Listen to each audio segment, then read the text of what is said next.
he basically told me that, well, this is, you're outnumbered. And I'm like, well, I guess there's only one way to find out. Yeah. It was basically a, I'm your Huckleberry moment. And even though that pucker factor was pegged. I was gonna say, right? What's going on in the drawers at this time? I learned at that moment. I'm over here already. I know, I'm just listening. Oh my God.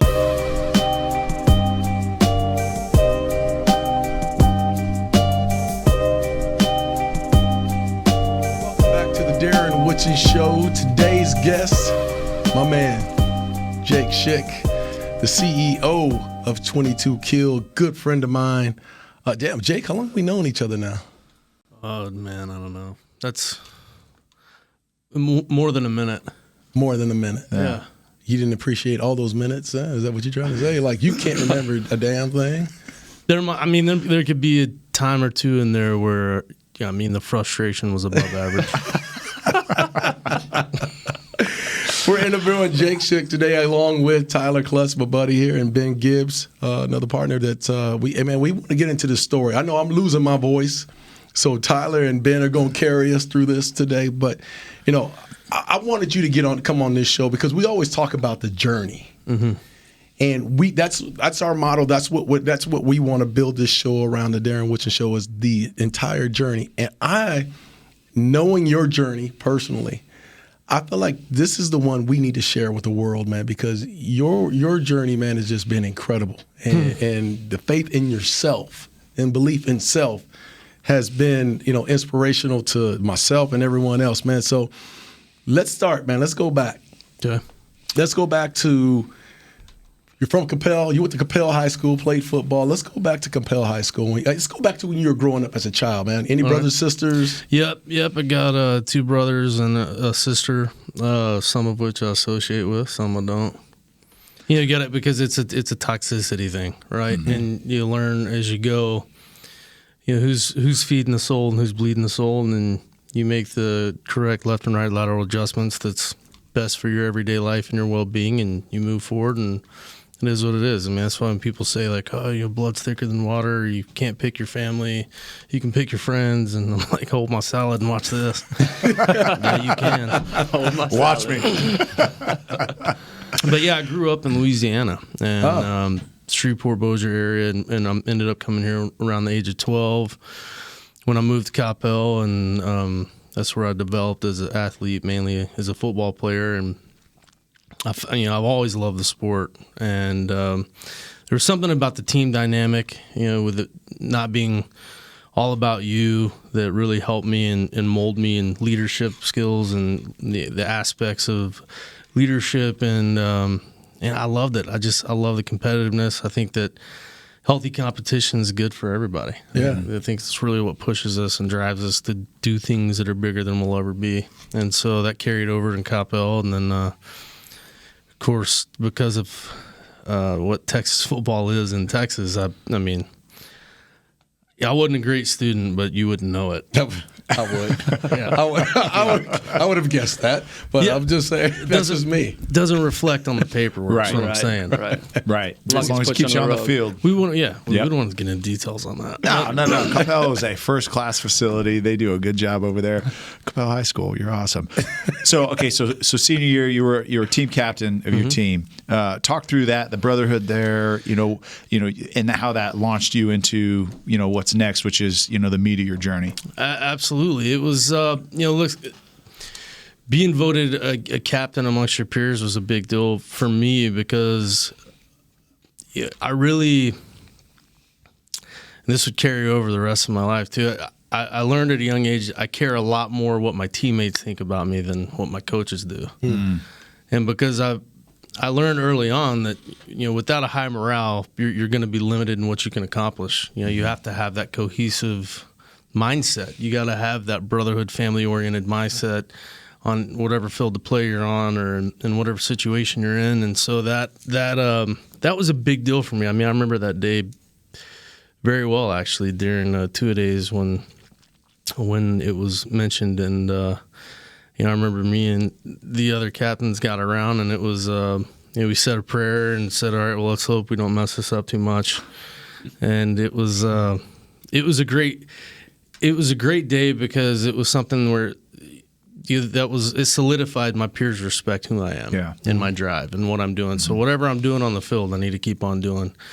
And so that was a big deal, and absolutely carried over into my Marine Corps career for sure. I mean, so your senior year of high school, you enlisted as a reserve. Is that correct? I did. So at the beginning of my senior year, because I was already 18, is when I went and signed up. And so is that something you knew like early on? Like, this is what I want to do. I want to serve. I want to. Age 8 years old, I decided I'm going to be a Marine. At what age? 8. Let me ask you this. Going back to 8 years old, I don't want to get off script here, but going back that far, did you know that you were different though? Like, I mean, because I can remember being that age and knowing that I wasn't like the normal kid. I didn't think like the normal kid. I expected a lot more. And I've always, similar to you, you've always been a leader and a captain. I've been the son. Did you know you were different back then? So, interesting question, because I get in these debates with people very close to me about, do you feel like you're born special or different and I think for me personally, the jury's still out. I don't know. I don't know if there's any special genome or if there's, God gifted or et cetera, et cetera. I don't know yet. And so I'm not going to give an opinion one way or the other. I think time will tell, but I also think that there's some answers we're just not supposed to have. I think that's by design. I think we're not supposed to have all the answers because what's the point of living? Right. Yeah. But, early on, I remember being 5 years old, and I was really close to my grandma in Louisiana, and my dad's mother, and she's the wife of, or the time, the widow of the first generation Marine of my family, who's my grandfather who fought on Iwo Jima and World War II, the Island Hopping Campaign, survived. And my uncle, who's second generation, my dad's middle brother, and he's Vietnam era. But I remember my grandmother taking me over to Red's house, and that was his nickname in the neighborhood, Red. And he was a combat photographer in World War II. And he set me down on his lap, and we were looking at his pictures, some of the pictures he took from a concentration camp that had been liberated. And you just see the stacks of the emaciated bodies. And I'm 5 years old looking at this stuff, and I remember thinking to myself then, like, okay, I need to do something in my life to help make sure this doesn't happen again. I've got to do something that can ultimately play a hand in leaving this spinning ball of chaos better than I found it. Yeah. And that just evolved into, again, age of 8, I knew that, if the avenue for me to do in keeping with family lineage is by becoming a United States Marine. So that's when I was really convicted that that's what I was going to do. I didn't talk about it. I didn't tell anybody. I just did it. And that carried over to my senior year. So obviously there's, Marine blood in your family, but I feel like choosing to be a Marine, it takes a different type of person as well, right? It takes it, and Darren talks about this a lot, right? Being a dog. Like there's some dog that it takes to like say, hey, I'm going to be a Marine, because like that is the most dangerous entry into battle, is being a Marine. And so what do you think it was in your younger life that said, hey, I'm going to be a Marine? That's what I choose. I don't want to be an Air Force pilot. I don't want to be in the Navy. I want to be a Marine. What do you think that was early on for you? So I think a lot of it was learning about the lineage of my family and some of the battles my grandfather was in, particularly Iwo Jima. Knowing that, okay, if I'm going to do it, I need to do it all the way. I don't need to half step it. I don't need to take the easy route. And that was never me anyway. I was always the one that I'm going to put in the work, because at some point, hard work and dedication and conviction will supersede God-given talent. Right. It's my favorite quote right there. Literally, hard work will always outlast talent that doesn't work hard. It's true. And, so I knew that if I was going to do it, I'm going to do it the right way. I'm going to do it the way that honors the family members that went before me, honors the men and women that went before me. And not only that, but it's going to honor the ones that come after me. And so that's, I remember going to my recruiter's office, and he was a firefighter in the Marine Corps. And he said, all right, Jake, well, you did well enough on the ASVAB. These are all the jobs you have to choose from. You have 3 lines. And I just wrote infantry. And he said, well, you can't. And then he put a paper in the shredder, and he was like, you can't write infantry 3 times. He gave me another paper. He said, you have to pick 3 different MOS, is military Yeah. occupational specialties. And I said, all right. And I just went infantry, and gave it back to him. And he goes, okay, clearly We need to double check these scores. he said, clearly this is going to be an ongoing thing. And Yeah. seeing that we work for the government, I'm not going to keep wasting paper. So are you going to just continue to write? And I said, yes. Yeah. I'm not. It's infantry or it's nothing. Yeah. You make this decision. You're by yourself and you make this decision. Yeah, I went up there by myself, and then actually a buddy of mine that ended up joining with me, who we played football together at the Marine Corps, or at Coppell before we went to the Marine Corps. He came afterwards, and he wouldn't go infantry. But I mean, I tried like hell to talk him into it, and he wouldn't do it. And to each his own. That's fine. Service is service is service, and it doesn't matter to me what your MOS was. All right, so you go. Are you leaving right at 18 years old now? So I was due to ship in December of 2001, and so this was 2001 when I graduated. Yeah, so obviously This late pre- 2001. Pre 9/11. Yeah. Okay, Yeah. so 2000. So December 2000. Yeah, December 2001. So, but I was already signed up, signed, sealed, delivered Before 9/11. Gotcha. Correct. Okay. And I remember when that went down, when 9/11 went down. I remember watching the second plane hit the South Tower, and I was actually with my buddy that joined with me, and I looked at him. I said, "We're going to war." Yeah. I was 19 at the time, and it was a very sobering moment, because being that young, and you all know this, all the listeners know this, doesn't matter male or female, doesn't matter. At 19, like, you feel like you pretty much have life figured out. Yeah. Yeah. When in all actuality, you don't know crap. Nothing. Right. And it was amazing how much humility and how much it just hit me so very hard that, okay, this is no joke. This is the real deal. And I remember my recruiter called. He said, "Hey Jake, you're a combat billet. You're going to be shipping quick because we know we're going to war. And if you're a combat billet, you're going to be shipping out." And I ended up going. It was 2 or 3 weeks later. I ended up going to MCRD San Diego, Marine Corps Recruit Depot San Diego, and it was interesting because before I went, I called my uncle, who was a second-generation Marine in my family, and I said, "Hey, Uncle Jack, I'm just got off the phone with my recruiter, and I'm shipping early, and what do I need to know?" And this is exactly how the conversation was. So, what do I need to know? And he said, "Be loud, be fast, and don't volunteer for anything." And he hung up the phone. And I knew better than to call him back, but when he hung up, I was like, I have so many questions that are just going to remain unanswered. But he's right. I mean, it's be loud, be fast, don't volunteer for anything. And now you have to explain that to us. Yeah. So here's the thing: if you want to be a United States Marine, you better be very vocal all the time, and you better move with a purpose all the time. And you never raise your hand when they say, "Okay, hey, I need 5 bodies." You don't know what they need 5 bodies for. And so and usually you don't get the luxury of asking questions. Mm-hmm. Yeah. Well, what is this particular evolution for?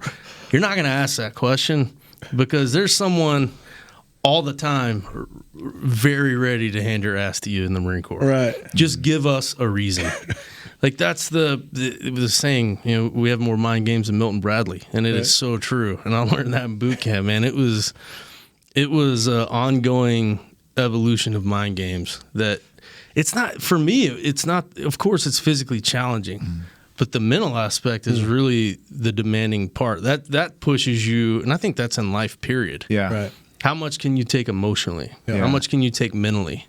Yeah, I mean, how do you prepare a young man or young woman to go from civilian life in a matter of 6 to 8 weeks, depending on how long were you? Marine Corps boot camp's 13 weeks. Okay, so 13 weeks. How do you make that mental transition from civilian life to, okay, now I'm going overseas and I'm going to war? I mean, I can't imagine the intense mind games that it takes to make that shift to be able to go over there and say, okay, I'm going to defend my brothers and I'm going to take a life if I have to. Well, for me, I had a clear advantage, and I learned this early on. I mean, the first of all, I remember flying into San Diego. I'm sure we've all been to San Diego. You can see the airport, or you see the depot right there. Yep. The bus ride took like 3 hours. What? Yeah, It's right there. That's what I thought. And I was like, okay. So and you were at Pendleton? clearly, yeah. Yeah, so I was a like, little bit north, clearly but- the games have already started. Right. I mean, They're messing with you. at just this once point. again, Had a hood on, had a bag over his head. yeah, it was like, okay, here we go. But, for me, I had a clear advantage because I remember we got off the bus and I had, this giant human being get on the bus and politely ask us to get off of his bus. And that's not really how it went. Yeah. Politely asked. Right. Politely. But we get off the bus, and I remember standing on the yellow footprints, infamous or famous, however you want to look at it. And to me, very famous yellow footprints. And I had this clear advantage of, I wonder if my grandfather stood on these same footprints. And I knew that I'm going to earn this title no matter what. The only way I don't earn the Eagle, Globe, and Anchor and the title of United States Marines is death. So I either go home with this EGA and this title, or I go home in a box. Those were my two options. And I had that clear mindset from day one that carried over throughout my Marine Corps career. And I was very fortunate to have that because there's a lot of, like I said, the mental part of it is what gets you. Physically, they're going to get you where they need you. How many people would you say that go into enlist and then show up at basic training are on the fence, like that are like, man, this is what I think that I'm supposed to do, but I'm really not sure? Do those people get weeded out pretty quick, or is everybody that's there like, hey, they're all in? No. There's some people that get there and it's like, man, your recruiter screwed you. Yeah. Like, because you should not be here. And it's very apparent very quickly who a lot of those people are. And these drill instructors have this innate ability to pick you out. And once you have a target on you, that's it. They are very specialized in getting the people out that don't belong there. Now, of course, some slip through the cracks. Every group has its 10%. But it's pretty well known pretty quickly the ones that shouldn't be there. So I can only think about this from a football perspective, but you go into training camp, right? And you want to make sure that the guys that I line up on game day Sunday are the guys that have my back, that are gonna, we're gonna win this game. It is a whole nother level for you guys. So when does that team form? When do you say, okay, hey, now that's my brother? Because there's people there, you're like, I don't want that guy covering my back when we go to battle. Like, that's not the guy. So what point in basic training or after basic training you're like, okay, I can trust this guy? Or is there still those questions sometimes when you go? So it's really dependent upon. So shortly after we got picked up and went through what's called Black Friday, I became the first squad leader. And so with the last name like Schick, it was interesting because our guide's name was Schmitter. So I'll let you do 2 and 2 what we had to answer to for 13 weeks. But it was, the thing was for me, I was the type of squad leader, though, that every time someone in your squad messes up, you get punished with whoever that person is. Yeah. So I'm getting, squad leaders are getting smoked all day, every day. Yeah. Because it's human element of free will. People just mess up. And so I think during boot camp, there's a couple, I could definitely name a couple names of guys that I was like, there's no way in hell, like it would be, as soon as we got off the bird, it'd be combat loss if you end up next to me in a combat environment. Right. Because it's just so plain to see there's some people that just don't belong in that environment. Right. I'm not to say they don't belong in the military. Yeah. But maybe combat's not their thing. Yeah. And some people show their true colors once they get to combat. And I'm not saying it's wrong. Right. I'm not saying it's not okay, but war is hell, and it's unforgiving, but it's necessary. Right. And it's just it's one of those things that you have to be focused on. Okay, well, we're not doing this just to do it. We're not doing the same thing 1,000 times just to do it. We're doing this to create muscle memory, but to help us react without having to implement thought. So you're at Pendleton, and is there a break before you get deployed? Is there a break in between? Do you go home for a minute, or Yeah, how's that so go? I got done with boot camp, and it was interesting before I left because my dad's the executive banker, and he learned about me going to Marine Corps at my high school graduation when he met my recruiter, and it didn't go over well. And he was upset about it, and I didn't understand why. And come later, of course, I learned that he saw what it does, what combat and these gnarly environments can do to a human mind, because he was raised by his father and his older brother, and it was confusing to me, but I appreciated it because it just made me want to be a Marine all that much more. Mm-hmm. It was like, okay, well, if you have a problem with it, I'm definitely going to do it all the way now. Right. Yeah. Especially as an 18-year-old. Yeah, for sure. I mean, you have that. Okay, well, I'll show you. Yeah. And but I remember during graduation, he walked right by me on the parade deck, and he didn't even look at me, and he tossed me a can of Copenhagen long cut, and he said, "Good job, let's go eat." That was it. Wow. And I was like, okay, you're still pissed. I get it. All right. But I remember that night, we were at the hotel, and I was with my dad, my older brother, and my older brother was having some adult beverages and started messing with me, like poking the bear and pushing the boundaries. And he was like, "Oh, you're a big bad Marine now," and blah, blah, blah. And I remember my dad going, leave him alone, Bubba. Leave him alone. And my brother kept poking at me. But then he included like all the Marine Corps. Yeah. Attack me. That's fine. Yeah. Yeah. And then I put him in a human pretzel in half a heartbeat. And he was going, Dad. I told you, I'm not doing anything. Didn't move off his bed. And it was funny because it was like my brother needing confirmation and affirmation that they are what they say they are. Yeah. Mm-hmm. But it was one of those moments where it was like, okay, we've proven the point now. Let's move forward. Mm-hmm. And that was between boot camp and your military occupation specialty school or training, you get 10 days leave.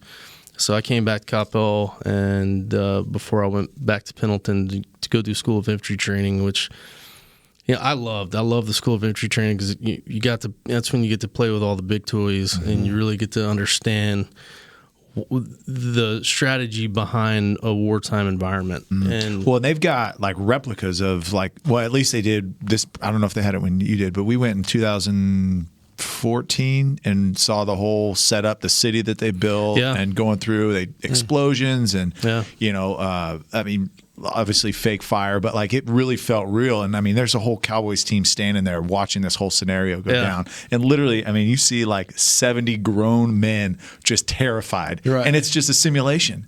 And imagine, but it was really good for us to see because it's like, holy smokes, these men and women, this is what they live in real life and not an actual live fire. Mm-hmm. But it's called Mount Town. Okay. Yeah. Is that particular phase as cutthroat, if you will, is the first phase, or is that a little bit more technical, not trying to weed people out as much? Yeah, no, School of Infantry is nothing like boot camp. Boot camp is more of the, where are we going to get, we're weeding you out if you don't belong. Right.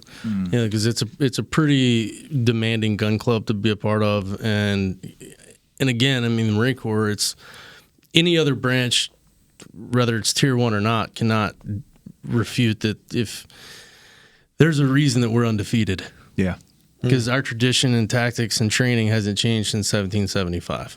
That's why when it absolutely positively needs to be destroyed overnight, they call the Marines. I mean, if you want to take one person or you need to take out one target, send in the SEALs. If you need to take out the city, send in the Marines. Mm-hmm. And every operation we have in this country, when it comes to military or black ops, it's very specialized. You have units that are specialized for that particular task, mm-hmm. and the reason that we are who we are is because and the reason I'll die a United States Marine is because of our tradition. Mm. It's something that we don't mess with a lot, and I think that in our success and our victory record speaks to that. Yeah, I think if it's not broken, don't fix it. Yeah, what's it? 1775. Yeah, started in a bar, Ton Tavern. Like the model of consistency. This is what you're going to do, and this is the reason you win. Yeah. Look, you don't join the Marine Corps to have options. Right. And the thing is it's just like being a successful athlete. You have to be coachable. Doesn't mean you can't have some stubbornness and be hard-headed. You're going to have to be. You're going to have some thick skin. But it's for the same reasons that I miss the Marine Corps every day is the same reasons that professional athletes miss their field of play every day, which is not really the field of play. They miss more the locker room. They miss the camaraderie, the brotherhood. 100%. And I've spoken to too many professional teams to think any other way. And I mean, we've had conversations about it. Absolutely. It's something that is very, very hard to replicate in the civilian sector. And that's why it's, I wouldn't change any part of any of it. And it was going through a school of infantry, it is, to answer your question, very much more technical. You're really learning the ins and outs of a combat environment, but you don't know really what it's like until you get there. Now, that said, going through the training in Mount Town and stuff like that, until you've been shot by a sim round, that it makes it real because it's not a laser, like you feel it, and like, all right, I just got shot. Either I'm wounded or I'm dead, but God forbid, worst case, I get somebody to my left or my right killed. Right. That's the biggest fear. Yeah. And that's that going through that training and doing that same thing is just like being an athlete. You're developing muscle memory to be able to react to any given situation without utilizing thought. Yeah. Okay, so I want to go back. You just went over something pretty quickly, and I want to make sure we spend a second on it. Is your biggest fear is the guy to your left or right? For sure. And worried about them more than you're worried about yourself. And I think that leads on and as we get going and what you're doing now and more worried about other people. But what is that the Marine Corps does that is so, and I wouldn't say, the military as a whole, right? Like, I think that's what they try to instill, but like the Marine Corps more so than any other division of the military is so focused on their brothers as opposed to themselves. Is that part of the training? Absolutely. Do you feel like it's the right kind of person that I think again, looking back at my training, it takes you back to day one boot camp, learning about the history of the Marine Corps, learning about we have to study about all the battles. Like, I remember taking tests in boot camp and having to study for them. I'm like, what the hell? Like, I don't. Yeah. And it's like I'm having to study this book that they give you because it's referred to as your knowledge. Study your knowledge, and I'm just like, God, what? Do I need to know about a battle in 1868 to pull a trigger? I mean, it's like, but yeah, you do, because it plays into the entire psyche of the onus and the warrior ethos of being a United States Marine, and that's why it's so vital, because you have to respect your tradition in order to be able to carry it forward. Right. And I think that's where it all starts. Yeah. I think that's what makes the Marine Corps so very, very successful. I mean, you can ask anybody. I have a lot of friends that are Navy SEALs and Green Berets. You can ask them collectively what's the most effective fighting force in the world, and they'll tell you all, 100% of the time, unless they're lying or stupid or both. It's the United States Marine Corps. Yeah. Was there anybody, you're at camp, in Camp Pendleton, right? Mm-hmm. There's someone there that changed you or you thought there was really someone that was there that you could lean on and gave you some guidance? For sure, and also had the antithesis of that too. And I've spoken publicly about it. There's just one specific drill instructor that I had that, if I saw him walking down the street, there would be no words exchanged. It was a brawl. I would immediately I'd walk up to him, and it would be my fist talking. Mm-hmm. Right. There's one guy, and I stand by that. Because I don't know why he had it out for me, because he couldn't break me mentally, and it drove him nuts. And so I had this target on me, even though I was a squad leader. And I remember... You're not going to say his name now. You're just going to leave it like that? Yeah, McDonough. That's his name. Just ask so him. Wherever you are, bud, whenever you're ready. If you're listening, McDonough. But he's... but at the same time, because of him, there was a lot of lessons learned, a lot of things that I carried forward in my life that really helped too. Mm-hmm. Doesn't mean I wouldn't fight him. Just because I tell you I love you doesn't mean I won't fight you. That's one of the things where... You just have to be honest. Yeah. There's a multitude of not only instructors, or recruits, but Marines in the School of Infantry that I just knew. Like, these guys, no matter what, have my back, and you knew it. Mm-hmm. Because you start to get liberty on School of Infantry, and I remember the first safety brief we had, the first day we get there is, look, do not go to TJ. do not go to Tijuana. And so, of course, when you First tell, weekend off, we're driving to the border and we're walking across. We rented a van. Oh, you drove in? Hell yeah. Because we were like, Club Safari, was that stop number one for I'll you? see your boundary and I'll raise you. That's exactly what it was. I can't believe they let us back in the United States. Oh, but my gosh. But it's those things that not only the training, but the environments on the weekends and when you have time off, and it's so similar to team athletics that you grow this bond that has so much more to do with whatever your specific job is for your profession. Yeah. And that's where the camaraderie and the brotherhood's built. Of course, it's on the field in this high intensity environment, and it's for the most part controlled chaos. But it's really off the field when you get to drop the warrior bravado. You get to drop the tough guy exterior, and you can have that soul-to-soul connection. And then you can realize the humanality of every person you're really dealing with.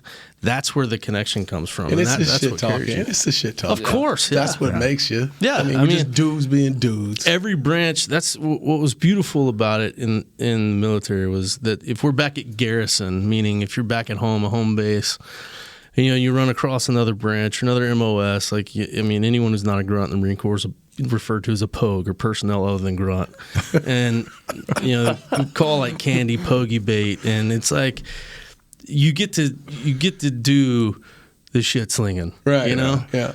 But it was interesting because as soon as we got over across the pond, and it was in these gnarly environments, all of that went out the window. Oh, wow. It was all, hey, look, it's all the same tribe. Everyone on the same tribe. One tribe, one fight, right? That's it. And then as soon as you get back home, you're back at it. Absolutely. Yeah. It's a right back to the awesome. hey, Chair Force, or, how many papers did you file today? Your fingers must be exhausted. That's awesome. Or it's the same old, but it was interesting to see the immediate change and transition. As soon as we got off the bird. And it was let's talk about that. It was all inspiring. Let's talk about that. So you leave 2004. Okay, so 2000. It was 2004. 2004. We started our workup in 2004. Yeah, actually, it was early 2004. We did our workup at 29 Palms, California. Okay, and that's where we were already a very tight knit unit, but that's where we got very, very, very tight. So talk about that. Talk about the mentality, because and I want to be very clear when I make any type of correlation between military and athletics. I understand there's no comparison, right? Yeah. There's we played a game. Zero Let's comparison. Be real. We played a game. But I just think of nerves, right? Yeah. So when did that start to kick in for you, or hey, this is for real, this is serious? Yeah. First, let me address what you said. Okay, look, it's not the same clearly, right? Yeah. You got to have the same type of mentality. You have to have the same type of ethos. I'm not taking away from the men or women that experience combat or Look, get beyond that. Yeah. It's about a mindset. Any given situation in any part of your life, it's all about where is your head? What is your mindset? I've heard from the Warriors that are like, oh, they just play a game. They don't know what it's like. And it's like, well, no shit, they don't know what it's like. Thank God for that. Yeah. Yeah, they get paid a lot of money. And you know what? Oh, well. It's what built this country. If you have a problem with it, no one's forcing you to stay here either. It's just a mindset. Yeah. It is very similar. That's why it is very successful for me to go speak to athletes, past, present, or future, because it's about the mindset. How are you driven? What's going to drive you and why? What are your convictions? How honest are you being with yourself about your shortcomings? And it's something that I don't do the comparison. We can't compare and contrast pain and suffering because it's all relative. There's no Richter scale on it. Yeah. Let your shit be your shit and my shit be my shit, and let's move on and understand that we both know what trauma and tragedy looks like, and we've all experienced it, and move forward and grow from it. We don't have to do the comparison stuff because it takes away from who you are, and you're subconsciously belittling yourself and you don't even realize it. So what was your mindset? Well said, though. When you found out that you guys were going across? What was your mindset? Was it exciting? Was it? Excitedly nervous. We knew we were going. We didn't know where. Even throughout the training at 29 Palms, we knew we were going to Iraq or Afghanistan. We didn't know which one. We didn't know exactly when our ship date would be. the war lab in DC is not going to give you. They're not going to make all that information known right away. The same reason that we usually don't know about a lot of the stuff that happens until media leaks or whatever. Right. Just because we don't need to give our enemy an advantage. Yeah. First and foremost, and period, that's what it is. We need to have every strategic advantage we can have. And so we were going throughout our training, and the mentality is look, this is the real deal. We're going to the big show. We all know it. We need to pay attention. Yes, we can bitch and complain. That's something that we all do, and it just helps you pass the time. Everyone does it. I don't care if you're a professional athlete. I don't care if you're a teacher, a doctor, whatever. True. Everybody does it. Yeah. Because it's a self-preservation tactic that it's your own personal toxic outlet, and it's something that everyone does. And so that's something that we're really good at, especially because you don't join the Marine Corps and volunteer for infantry for your living standards or quality of life. Like you've made a drastic mistake if that says we're the Marines, we're poor, and we're not sure who our dad is. And so there's a reason that we're so effective when it comes to wartime, because they're like, hey, they're already pissed off. They're already hardened about everything. Let's send those guys. But we did finally get the call, and we were told we were going to orders came down from DC that we were going to the Sunni Triangle, which is also coined the Triangle of Death, or the Death Triangle, because Unicorn and Rainbow Triangle was already taken, so they called it the Death Triangle. And we knew, okay, this is we had already known just from training and talking to other units that had come back to 29 Palms, and they were doing their decompression, that the Sunni Triangle was, especially at that time, summer of 2004, whether you wanted to fight or not, you were going to fight. Yeah. And we knew it. And so we ended up flying over to Kuwait, and we got to Kuwait. We were only there for a couple days, and that's when it was like, okay, it's time. And we got on C-130, and we were all kitted up, ready to go. And I remember it was the fourth C-130 we got on, because we were all getting on airplanes that were probably built before any of us were born. And it was hot. Because I remember getting to 29 Palms, and I was like, this place sucks. It is the Mojave Desert. Yeah, and it's desolate. Yeah. And I remember getting to Kuwait and telling the guys, this place sucks worse. And then... It's like going from Dallas in the summer to Houston in the summer. Yes. Drastic difference. Yeah. Then we get in... I remember we came into Al-Assad, and what made it even worse is we did the combat landing on the C-130, and... no one told us we were doing a combat landing. We'd never done it. So what describe a combat landing? So C-130, you go and he banks, pilot dips the wings, and you basically corkscrew all the way down. And so it's called a combat landing to avoid small arms fire and anything else when you're coming into the base. Well, when that happened, the first Marine at the front of the bird, or towards the tail end of the bird, rather, threw up. And then, so what do you think happened after that? Oh, just running down. Chain reaction. Oh, yeah. And we land, and I remember us getting off the bird, and my gunny is just standing at the back end of the bird, just looking at us, just with disgust and shame. Just like pathetic. These are my kids. Awesome. These are my kids. And it was like just that disappointed dad. Just the horrible, where have I gone wrong? What did I do to deserve this? Yeah, and it was like. It was interesting to see, but what was even more interesting is behind the disgust and he knew that we were locked tight and we were ready to go. But there's a few Marines that he grabbed, we're filing off the bird, that he grabbed and said, just stay here. And we all knew what he was doing. Those were the Marines that would never leave the wire. Wow.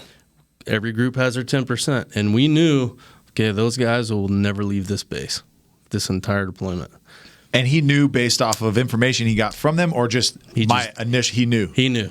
Wow. It may be the first sergeant's company, but the gunny runs it. Yeah. And it's the gunny's job to know every in and out of every single individual, personal life, professional life. Like it's gunny's job to know. That's why, he refer. A good gunny will refer to his units. Those are my kids. Kids, yeah. And that's the way gunny's dad. So you're seeing him grab these guys off to the side, and you doesn't even need to be spoken. You knew exactly what he was doing. You knew what he was doing, and it was like that just reiterated and solidified all right.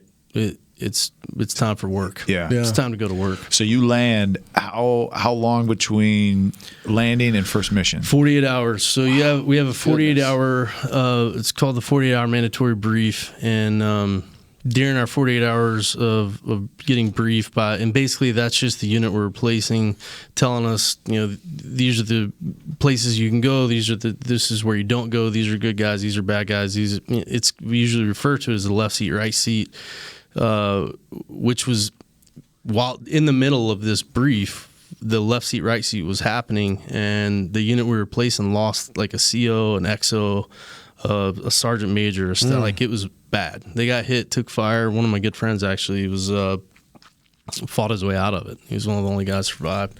And that happened right in the middle of our briefing. Oh my gosh. And so it was a very apparent, like, oh, okay, this is no games, no BS. This is real deal. Like, we just lost Marines that we're replacing that were due to go home that week. Right. And made it through a 7-month deployment, and it was again a very sobering moment that never changed. And right after that brief, we kitted up and got our convoys ready, and made sure weapons were ready to go, food, chow, and we were out the gate. Ready. It was there was not a lot of downtime. It was one of those things that once you start moving, that's it. Yeah. And I'm sure you're thankful for that, because Absolutely. less time to think through stuff. Idle time. Yeah. Idle time is hard on the mind for Yeah. anybody. It doesn't matter what your job, where you're from. So you fly in after 48 hours. Yeah, it was. I remember we were getting ready for the first mission. At this point, I was a school-trained 0311 rifleman, and then I cross-trained 0331 machine gunner when I got to my unit. And no one was on the lead vehicle, and which was one of the big 6-ton trucks. No one was on the PIG, or the M240 Golf, and the medium machine gun on the PIG, because during our briefings, we were hearing about, okay, so they're putting guide wires out across the road that you can't see, attempting to decapitate gunners and turrets. And so, of course, the lead vehicle, it was crickets on the 240. Yeah. Right. And I remember... No, that the guy that's not going to raise his hand. Yeah. We need a body. Yeah. And I remember the CO walking up to one of the vehicles, and it had a bunch of machine gunners on it, and he told me, because I was a team leader, and he said, hey, Schick, we need somebody to man the PIG on that first vehicle, on the lead vehicle. And I looked over to the guys, and I was like, hey, who's gonna and crickets, man. Yeah, absolutely. And I was like, very well. Very effing well. I'll do it. And then, of course, it was like, no. And I was like, nope, screw all of you equally. I'm going to do it. And when I die, you write a letter home, I'm dead because you were too scared. Yeah. No, I'm doing it. And then, of course, I was scared to death the whole time. I got up. I'll never, ever forget getting up on that weapon. And I was like, oh, God, here we go. Just don't let me die by a guide wire. Yeah. It's like just... If I'm going to, let it be something gnarly. Yeah. Because I don't want it to be a wire. But I remember getting up there, man, and you're scanning everything. Your head is on a swivel. I say your vision ever been so sharp? I saw fleas from miles away. It was one of those things where you're so in tune with every sound, movement, motion. And we left the wire. And it wasn't long that we were outside the wire that we actually, I think we took contact. I think it was a single guy, small arm fire, so probably AK-47 most likely, and it lasted maybe 10 seconds. Death mission for that guy. And the driver I had, I'll never forget, the driver of the lead vehicle had his staff sergeant who was with him, and they were motor T, so they weren't even with our company. These were motor transport guys. Like, that's what their job was in the Marine Corps, was motor T. And he stopped. I remember when that came over the net or the radio, he stopped on a bridge. Well, I knew in our training that you don't ever stop on a bridge. And so I'm telling him to get off the bridge, and he's looking at his staff sergeant like, why is this guy yelling at us? And I started kicking him in the head to get off the bridge. And I was not being nice about it. Yeah. We were getting off the damn bridge, because it was like, bro, we're targets right now. Right. And I remember the assessor said, well, you probably should get off the bridge. And he pulled off the bridge. And I remember a vehicle It was the first time I ever aimed in on anyone. A vehicle came up to the right. I've never even told this story publicly. But a vehicle was coming up out of a driveway, and it looked to be a father, a mother, and their son in the back seat. It was probably 4 or 5 years old, young child. And then I remember I was told to aim in on the vehicle, and so I swung the turret around and I aimed in on the vehicle. And the dad, I'll never forget the dad grabbed the kid and put him up on the dashboard, like against the glass, against the windshield. And I remember thinking to myself, okay, is he using the kid as cover, or is he showing me we have a child in the vehicle? Either way, I knew it was just gut instinct. I knew they didn't pose a threat. And so I'm trying to talk to them through my eyes, like, hey, listen, I'm not about to demolish your family or your vehicle. But the fact that you pulled out of your driveway, the inopportune time. Why the hell? Yeah. But he froze. He said, because he didn't want to leave, because then, he doesn't know what our thinking is. And that was the first moment where I was like, okay, this is just going to be one constant evolution of hell, and it's just the only difference is going to be how hot it is at certain times and how much it's not. And that was pretty much the rest of the time I was there. It was up until the moment that I got hit, it was a blur. From that point forward was just basically a giant blur. Wow. So what was that time from first mission to, and we'll get into that. I got hit around, it was like the 35th day I was there, 30-something day I was there, and it was our 28th mission, and we got... So 35 days, 28 missions. So you've got 7 days off in this period. Not off, but... Yeah, off as it would be a stretch. And I don't mean off, but I mean you're actually not out in the field those days. You're on base. Yeah. Okay. Yeah, we would go back to Al-Assad to, re-up on chow, water. If we're lucky, we got to hit the shower trailer and, the phone tent, call home, send emails, et cetera, and which a lot of guys didn't do because you're just so tired. You just want to sleep. Yeah. You're exhausted. You want to sleep. I mean, it's not uncommon to go 36, 38 hours, no sleep, and because you're just hooking and jabbing. Yeah. And so it was, it was right before we got back. We were on base. We got to do a shower. We got to get a hot chow, which was it's a huge thing. It's just the comforts of home, if you will. And I remember when I left, I told my family, like, look, don't write me. Don't send me anything. I'm not gonna write you. Don't watch the news. No news is good news. I have a job to do. I'll see you in 7 months. Because my thing, with my family, like most families, my family puts the Jerry and Springer, and I didn't need any help having to focus on what I was out there to do. And so I was like, just leave me alone. Don't watch the news because it's probably bullcrap anyway, like it is now even. Yeah. Right. Just bear down, okay? All you can do for me is pray. And other than that, there's nothing you can do. And so it was one of those things where I don't know what it was, but we got the orders. We were going to go to a place called Dulab. And how far out is that from? It was Sunni Triangle. So it was not a far movement from Al-Assad. And it was, I don't know why, but I got a bad feeling about it. And so I went to the call tent and I called my family, broke my own rule. And I remember when I called my dad last, and I said, hey, Pop. And I'm the only kid that calls him Pop, so he knew it was me. And then, of course, you have the 2 or 3 second delay. And first thing he says, why am I talking to you? Meaning, like, I know that you know something's not right. And it was this crazy moment where I just said, Dad, I just needed to call and tell you that I love you, and I am the man I am because of you, and, how much I admire and respect you, regardless how much of a pain in the ass I've been. I am who I am because of you, and I needed you to know that. And all he said was, when's the next time I get to talk to you? I said, it's going to be 9 days. And he knew, they all know from the family readiness training and everything, don't ask them where they are, don't ask them what they've done, because every phone conversation is monitored. And so the call just dropped. And so that's it. And you're not going to make another call. That's it. And so he knew, and he just said, when can I talk to you again? I said, 9 days. And he said, well, I better hear from you in 9 days. And I said, yes, sir, you will. And and so I remember just said, I love you, Dad. And he said, I love you too. You better be all right. 9 days. And that was it. And I remember I went and showered. I'm leaving the shower trailer and walking back into our tent. It's where we slept, and Gunny was right there, and I gave him the proper greeting of the day. I just said, "Good evening, Gunny," and he didn't say anything. I walked by him, and he grabbed the back of my T-shirt after I walked by him and pulled me back to him, and he hugged me, and I was like, "What?" I didn't know what to do with my hands because I'm like, I don't know if this is a trick, right? And but he hugged me, and all he said, and so I hugged him back, and he just said, "You're going to be good, Schick. You're going to be good." Man, what was it about that day, man? I mean, dude, I just knew. I knew something wasn't right. There was something.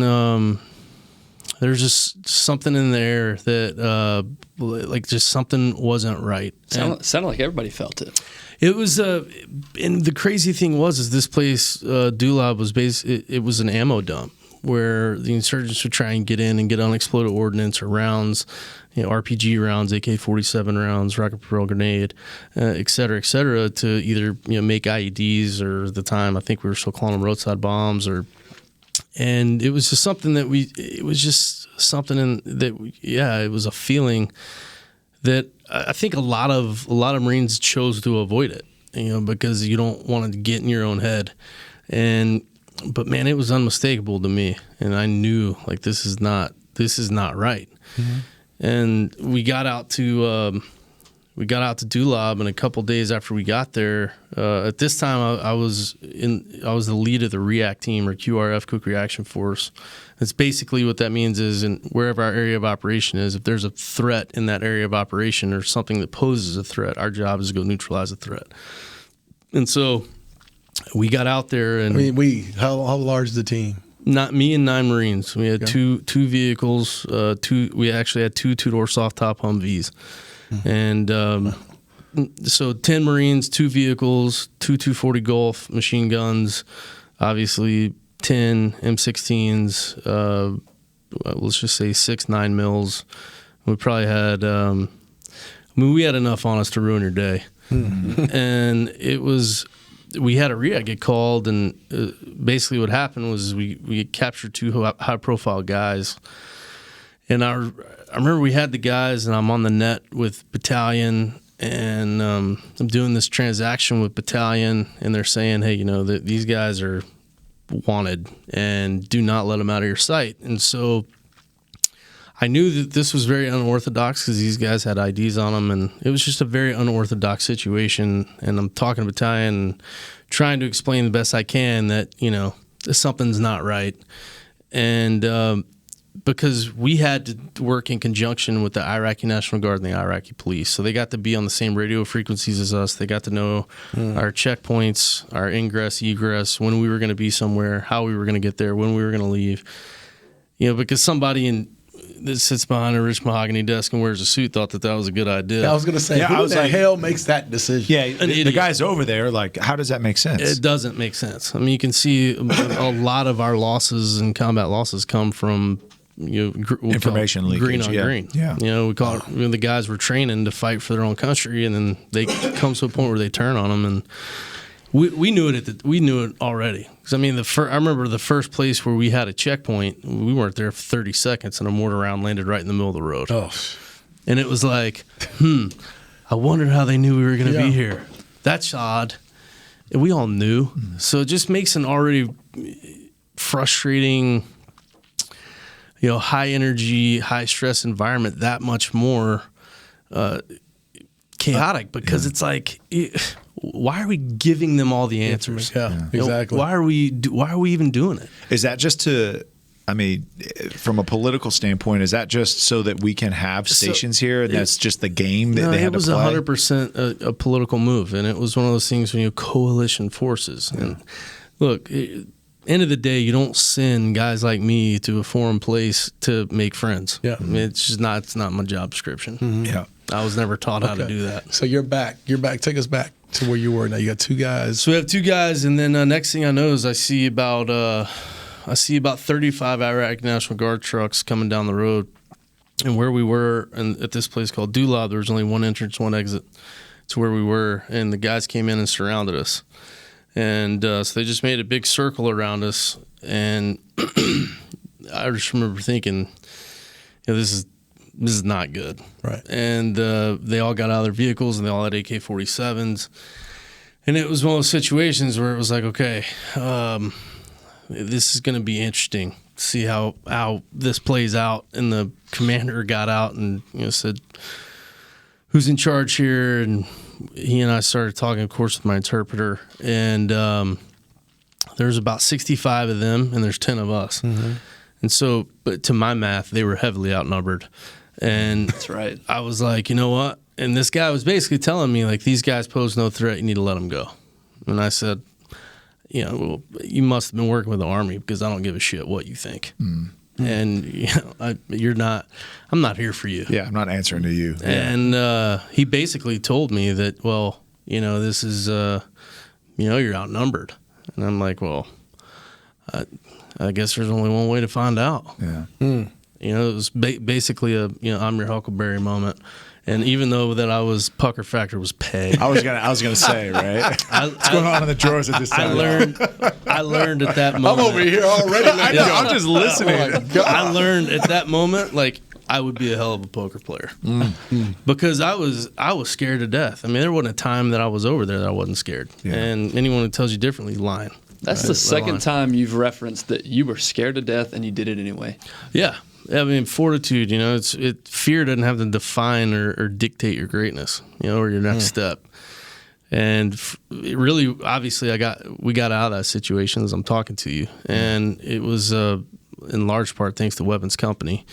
They have all the real big toys, and they showed up. And what did that show up? What did that look like? So we're sitting there, and it's obviously high stress situation. And basically, the guy says, you're not going to get out of this.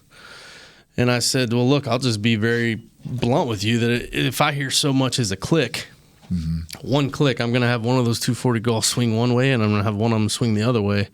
And you may win. You guys may win, but we're going to take 85% of you with us. And then I had there's this half door on the Humvee, this half metal door, like this makeshift bulletproof, big time air quotes there, door. And I remember I put my 16 up on it, and I put my barrel was about 6 inches from his face, and I said, but the only guarantee that I can guarantee you is that you'll be the first person to die. And he knew I wasn't lying. And I said, all I need is a reason. And it was one of those, he knew that I was not joking. And at this point, I mean, I could hear one of the guys that had one of the 9 mils against the head of one of the insurgents that we had. I mean, I could hear the rattling of the 9 mil. I mean, because everybody knew this is about to go down. This is a no shit situation. Yeah. And by the grace of God, Weapons Company, because we were Weapons Platoon, but Weapons Company was on the net, and they were just hauling balls from their last mission. Wait, before we go there. I know you. Yeah. Right? So me and you, we've known each other for a long time. Yeah. I know if you're having a conversation with the other guy. Yeah. And I'm standing there in the background, not really knowing, but I know you. The weapon in my hand is shaking. I'm losing my jaw because I know you're crazy enough to do something and set this thing up. So I'm wondering what everyone else was shaking too. I'm sure your pucker factor was high too. Oh man! Oh, you could cut the air with a knife. It was. I mean, but even though what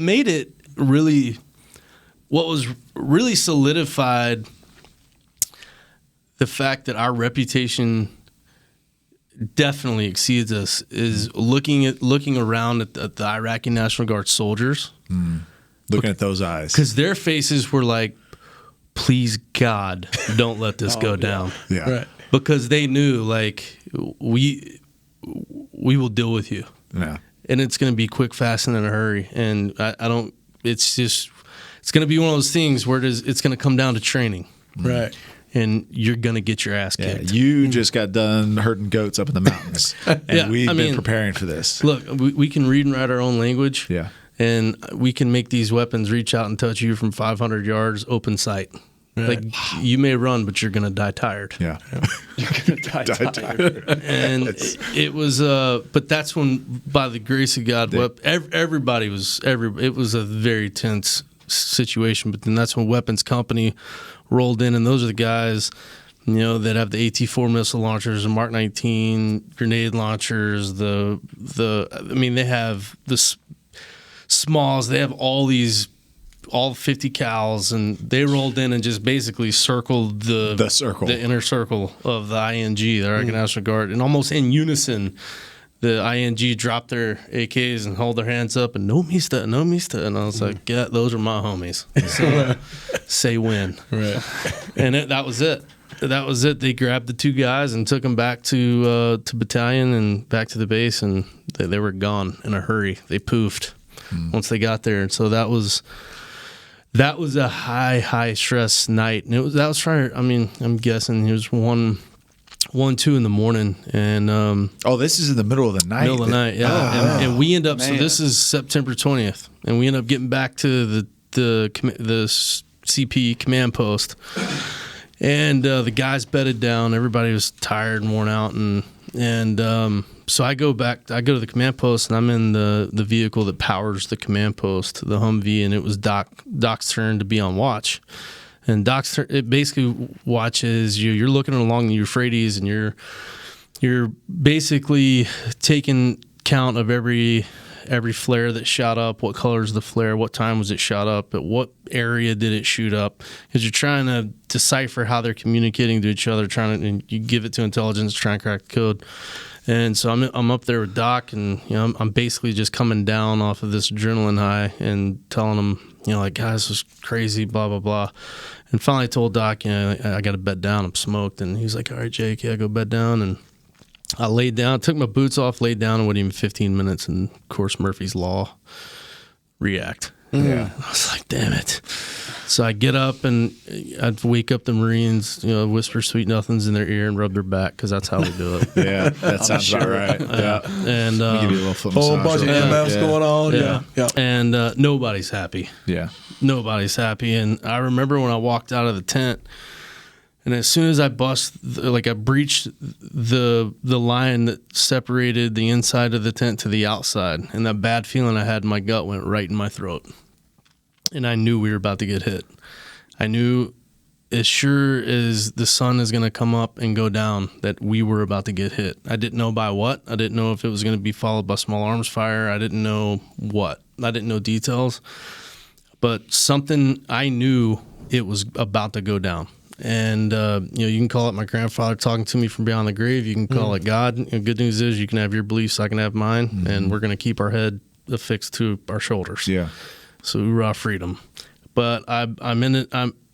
Something tells me, okay, get the bomb blanket out of your CO's Humvee, which I did. My commanding officer got the bomb blanket out of his vehicle. I went to the lead vehicle.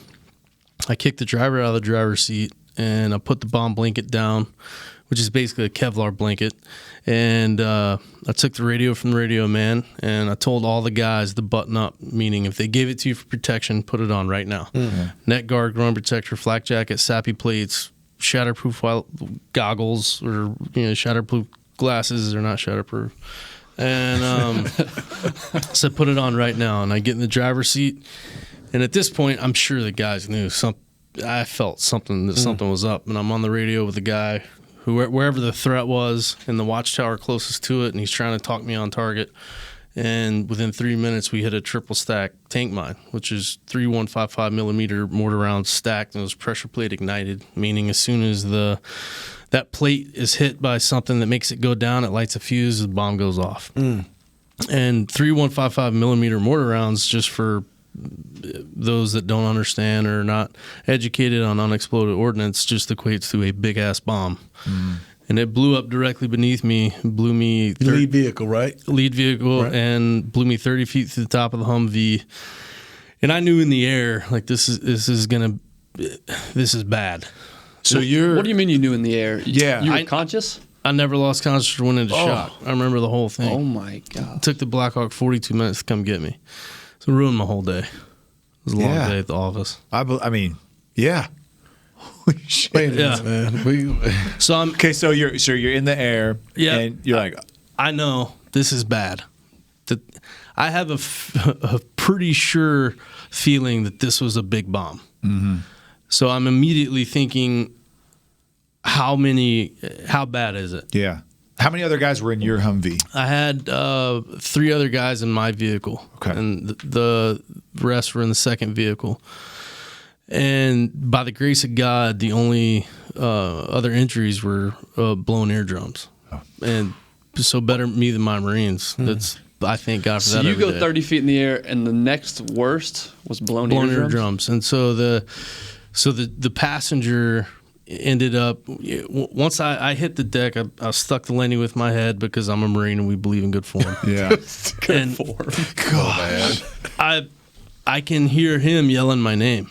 He's yelling Schick because he can't see me. And the baby, Is it light at this point? Is it light outside yet? Yeah, so we hit the. That's more comfortable. We're gonna hit the. Yeah. We hit the bomb right at sunup. I mean, the sun was just coming up. Okay. And so it was right at daybreak. And when I hit the deck, and I'm trying to, I can hear him yelling my name, and so I'm trying to pull myself back to the Humvee. 2 reasons: 1, because I couldn't find my weapon, and 2, to tell him, like, "Hey, brother, I'm okay-ish, like, and I need you to stop yelling, Yeah. because you're making us a bigger target. I need you to Shuddy McShutterson." Correct. Okay, because I don't need us getting shot at while we're waiting for the smoke and the sand and everything to clear. Because the baby powder over there is super fine. It's like, the sand's like baby powder to give the listeners an idea. It's very, very fine. So it's just like throwing, dust in the air. It's going to take a while Forever to for it settle. to settle. So you can't see, at this point, you can't see anything. I can hear him. I can't see him when he's yelling my name, and I can't see out of my right eye because of my shatterproof goggles shattered. Yeah. It's false advertising. And I had a piece of the lens in my right eye, so I couldn't see out of my right eye. But I'm trying to pull myself back to the Humvee, and I realize I'm just scooping sand, and so I'm not going anywhere. And none of my other extremities would work. And I still hadn't taken a breath, because when the bomb went off, the steering wheel disengaged from the dash, and it hit me in my chest, and so it broke all my ribs. And it exploded all my mags, because we wear all the mags on the front of our flak jacket. And so all my rounds went everywhere. And all the guy in the passenger seat could see is my rounds and blood, but no me. And so he was just trying to hoping he could get a response from me. And that was a very blood-curdling scream that I'll never forget, because I just wanted him to know, like, "Hey, bro, I'm good," kind of, but I mean, I'm alive. Yeah. More than anything, just for him, for his peace of mind. And that was something that I'll never forget. And because he at one point broke military protocol, and he yelled my first name. And I remember it just gutted me. It was like pulling my heart out of my chest, because all he needed to know that I was okay. Okay, right. And that's something I'll never forget. I mean, till I die. That's just no way I'm going to forget it, because it was one of those moments where, that's your boy. That's your human side, dude. Yeah. I mean, you put it all down. That's the human side. And it of you. was, the bravado and everything was dropped at this moment. I started my self-assessment, and part of my left hand was blown off. It was hanging by my left elbow. I saw daylight through my left arm, because 5 inches of my ulna was blown out of my left arm. And my left leg was wrapped around itself, and I saw my tibia was exposed. My boot was blown off, but my sock was still on. And I remember that being confirmation that was a big bomb. Yeah. Because it blew my combat boot off without taking my foot with it. So that was I was like, okay, that was a significant explosion. Right leg looked normal, but hurt. So I knew we're okay. Right leg's probably broken, but it still looks normal. And couldn't breathe. Still couldn't breathe, and all my ribs were broken. And so both my lungs were temporarily collapsed from the steering wheel hitting me in the chest, and I, of course, had shrapnel and burns all over, and so I could only see out of my left eye. And the only thing that worked was my right arm. And so I still had shrapnel and some burns in my right arm, but nothing was fractured or broken. And so I'm sitting there trying to pull myself and then I realized I'm not going anywhere. Did my self-assessment, then realized how bad it was. And immediately just said a prayer and just said, God, all I ask is you don't take me in front of my boys. Just don't take me in front of my family. As soon as the skids of the bird leave the deck, I'm all yours. Just please don't allow my family to watch me die. That's all I ask. That was my focus at that moment. Next thing I know, the guys get to me and they're like, hey, we got you. And for whatever reason, I took a breath, and the first thing I said was develop 360, meaning set up a security cordon around the area. And it was the reaction of was like, oh shit, yeah. And I'm like, yeah, still at war, guys. Like, this is, presence of mind. Taliban doesn't call timeouts. Yeah, right? but by repetition, right? Like you were trained so well that was it. It was training, and these guys, I can't put myself in their shoes, and they can't put themselves in my shoes. I mean, God only knows how I would have reacted if I saw one of my homies that was that busted up and still conscious and talking. You know, who knows how I would have reacted, but it's not for me to know. You know, it's not, it is what it is. It happened the way it happened, and I wouldn't change it. It's, you know, you can't. And so they take me back to the second vehicle and get me back up to the command post where Doc, same guy I was talking to that night. Before, he starts working on me right away. And at this point, I'm pissed because I'm in a lot of pain. So adrenaline's worn off, and I can feel everything, and I'm not happy about anything. And I'm real pissed at Doc because he'd only hit me with 2 sticks of morphine, and I knew he had more. And so I'm calling this guy, trying to save my life, a stingy bastard, and like, just give me some more drugs, Doc. He's like, I can't. And I didn't understand why, and I didn't care. Just knew I was in pain, and he had the remedy, and he wasn't sharing.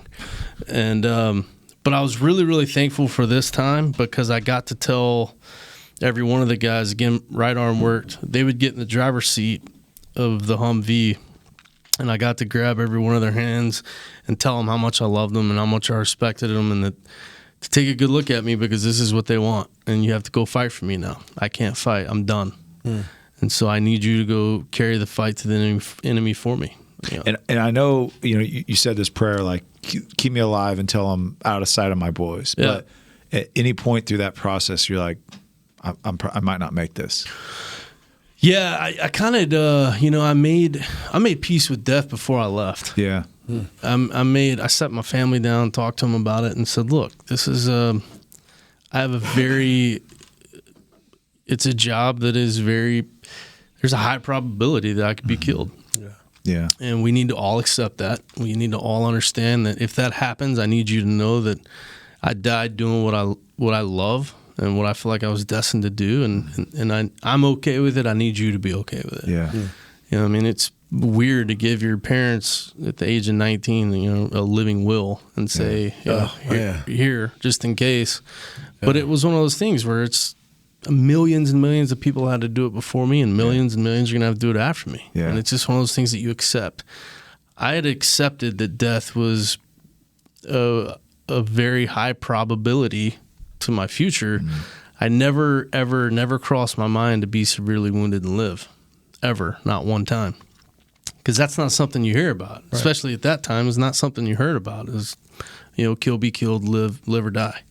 And so it was when I'm sitting there and I'm going through being able to tell these guys how much I love them. I mean, the shield, the guard was down, and it was straight connection, soul to soul, straight family. And I remember the bird got there, and they loaded me up on the bird, and my platoon sergeant was the last one on the bird, and he kissed me on my forehead, and he was trying not to cry. And he said, we'll see you soon, Jack London. And he called me Jack London because my first generation Marines, Jack London Schick, second generation is Jack London Schick Jr., and clearly he didn't think Jake was a cool name because he always called me Jack London. And but I knew he was lying to me, because he kissed me on my forehead and he was trying not to cry, and I remember that, like, that gave me a little bit of adrenaline, and I was like, okay, we'll see. And bird takes off, and I got the attention of one of the litter crew, and the guy comes up to me, and I'm not wearing a headset in the back of the bird, and these medevacs, these Blackhawks, if you don't have a headset on, I mean, it's hard to hear anything. And I remember I yelled in his left ear, how long? And I remember after I yelled that, I immediately regretted it because I felt life leave my body. Like I knew I was dying, and I shouldn't have done it. I should have conserved my energy, and I remember when I did that, and I felt it, and I knew, okay, it's a matter of time. And he radioed up front to the captain and asked him how long, and he got back down and he yelled in my right ear, 12 mics, or 12 minutes. And I immediately talked to God again. This is no shit. I immediately talked to God again. I said, hey, big man, I'm going to have to renege on the original verbal agreement because I'm fairly certain I can do 12 more minutes. And clearly granted me that because I'm talking to you guys. Yeah. But we landed in Balad, which is a field hospital right near Baghdad, and they pulled me off the bird. I mean, they're working on me before we even get in the tent. And it was, I was pissed because it was like, okay, I need you to give me more drugs before you start poking and prodding and all that on me again. And they kept asking me name, rank, social, name, rank, social, name, rank, social, just trying to get me to stay stay alert. Yeah. And I remember just every time they asked me, it just pissed me off more. Yeah, I already told you. Yeah. And it's tattooed on my ribs, okay? Yeah. It's because most grunts, we have what's called your meat tags. Just in case something happens, you can't be identified, they'll be able to read it's on your rib cage. And so I remember, because it's like if you slam your finger in the door and someone's like, are you okay? Are you okay? Are you okay? Yeah. And every time they ask, for whatever reason, the pain goes up. Yeah. Right. So finally I was like, well, I'm going to show you. It's tattooed right here. I'm done talking. Like, I'm going to show you people trying to save my life, and we got in the tent, and I remember the doc, there was a surgeon sewing up my face. He's sewing up my chin and my cheeks, and I remember he said, oops, and Oh, jeez. if I'm lying, I'm dying. And I looked up, and I said, what do you mean, oops, doc? And he said, hey, sorry, Marine, messed up on your stitches, going to have to start again. Well, I had a sheet at this point up to my neck, like just a white sheet. And I said, hey, doc, I don't know if you've seen me from the neck down, but I'm fairly certain the scratches on my face are the least of our worries right now. And he gave this little, as soon as I said it, like I don't know if he'd heard about me before I got there from the flight or from whatever, if he was talking to my guys back at Dulab, but he gave this little nod to the anesthetist, and that's the last thing I remember. Like, he gave this nod, like, please put this dude to sleep. Yeah. And that was the last thing I remember until Nurse Jax woke me up. And I'll never, ever forget her. And she woke me up, and she said, hey, Marine, I'm sorry to tell you this. We had to take your right foot. And so I'm immediately looking, like I'm visualizing back at Dulab, and I'm like, okay, the right foot was the only thing that looked normal. And then I was like, okay, well, shit, they took the wrong foot. I guess it's good enough for government work. They had a 50-50 shot. Yeah, you said your left foot was Right. spun around. So I immediately think, it took the long day just got longer. Like, took the wrong foot. And she can see me going through this in my head, you know, and she's like, and she tells me, like, no, Marine, like, your right foot was dead when you got here. And what happened was when the firewall on the Humvee, when the explosion went off, the firewall folded on my right foot and crushed my right foot. So it impeded blood flow from my ankle down. So my right foot was dead by the time I got there. And Doc knew it. Doc knew I was going to lose my right foot. And he never told me, and I still give him shit about it to this day. I'm like, hey, dude, why didn't you tell me that I was going to, come out of surgery and with minus a limb? Right. And he was like, well, Jake, I didn't feel like it was really appropriate at the time because I didn't know. Because everything here was appropriate, right? I didn't know if you were going to bleed out. And I didn't want the last thing for me to tell you is, by the way, you're going to lose your right leg. Yeah. Love you, bro. Like, I'm like, I get it, I guess. But he knew, and so she explained it to me, and I remember she explained it as if you put in a surgical glove or a rubber glove, you fill it up with sand, and she said that's essentially what your foot was like when you got here. There's nothing anyone could have done to save it. And I said, all right, I got it, I get it. And then, but now you're thinking, what about the other one that was gnarly? Well, the other one, if she's explaining to me, like, the blood flow it's there, it's weak, but it's there. So it's, same with your left arm. She goes, I understand visually it's bad. She said, but the blood flow has not been impeded. And so she said, I'm not saying they're out of the woods yet. You're not out of the woods yet. And she said, so don't get too excited, but it looks like, there's a shot. I said, okay, roger that. And then I had to call. She asked me if I wanted to call my family. And I said yeah, and I called my. They have no idea at this time. None. No, this is 3 or 4 days after I made the original call, and I remember I called my dad, and I knew it was about 10:30 back in Shreveport, Louisiana, at night, and I knew he was by himself, and but just in case I died, I wanted to talk to him. Yeah. Just to reiterate what I said in the original conversation, and he answered the phone, and I said, "Hey, Pop," and he said, "Why am I talking to you?" I said, "They got me, Dad." And he said, "What do you mean they got you?" I said, "They got me, and I'm hurt." And he said, "How bad?" And I said, "It's bad." I said, "They had to take my right foot." And I remember just silence on the other end. And then he just said, "Are you going to make it?" And I said, "I don't know. I need you to hurry."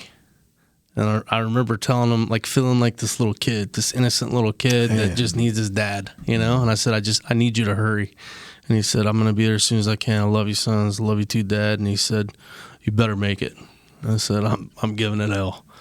And that was it. They loaded me up on a bird, took me to Germany. And that's where my blood family was going to meet me in Germany. But then I was only there for a short while. I was only there about 17 hours. And they basically got me well enough to fly from Germany back to the States to Maryland. And that's where I saw my blood family the first time in Bethesda, the Bethesda National Naval Hospital. And it was weird because they drive me up, and I remember the flight, man.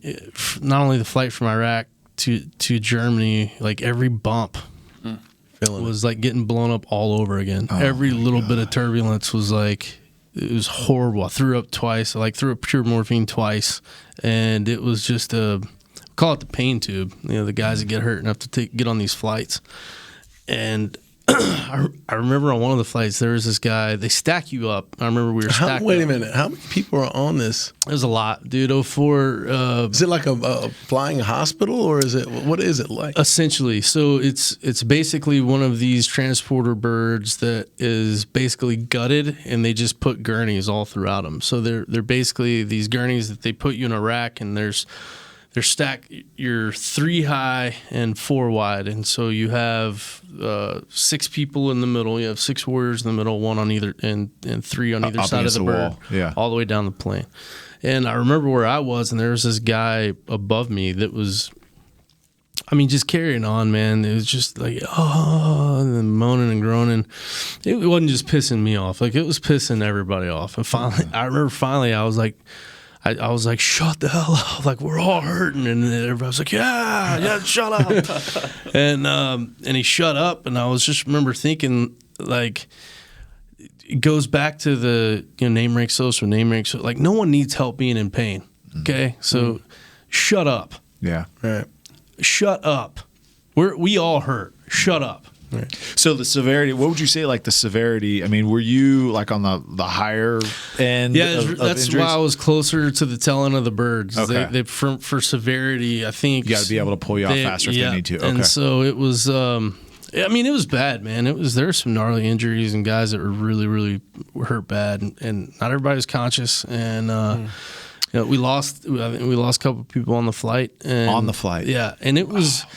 Look, it was one of those moments where it was like everybody on this plane you have no idea what your tomorrow looks like. Yeah.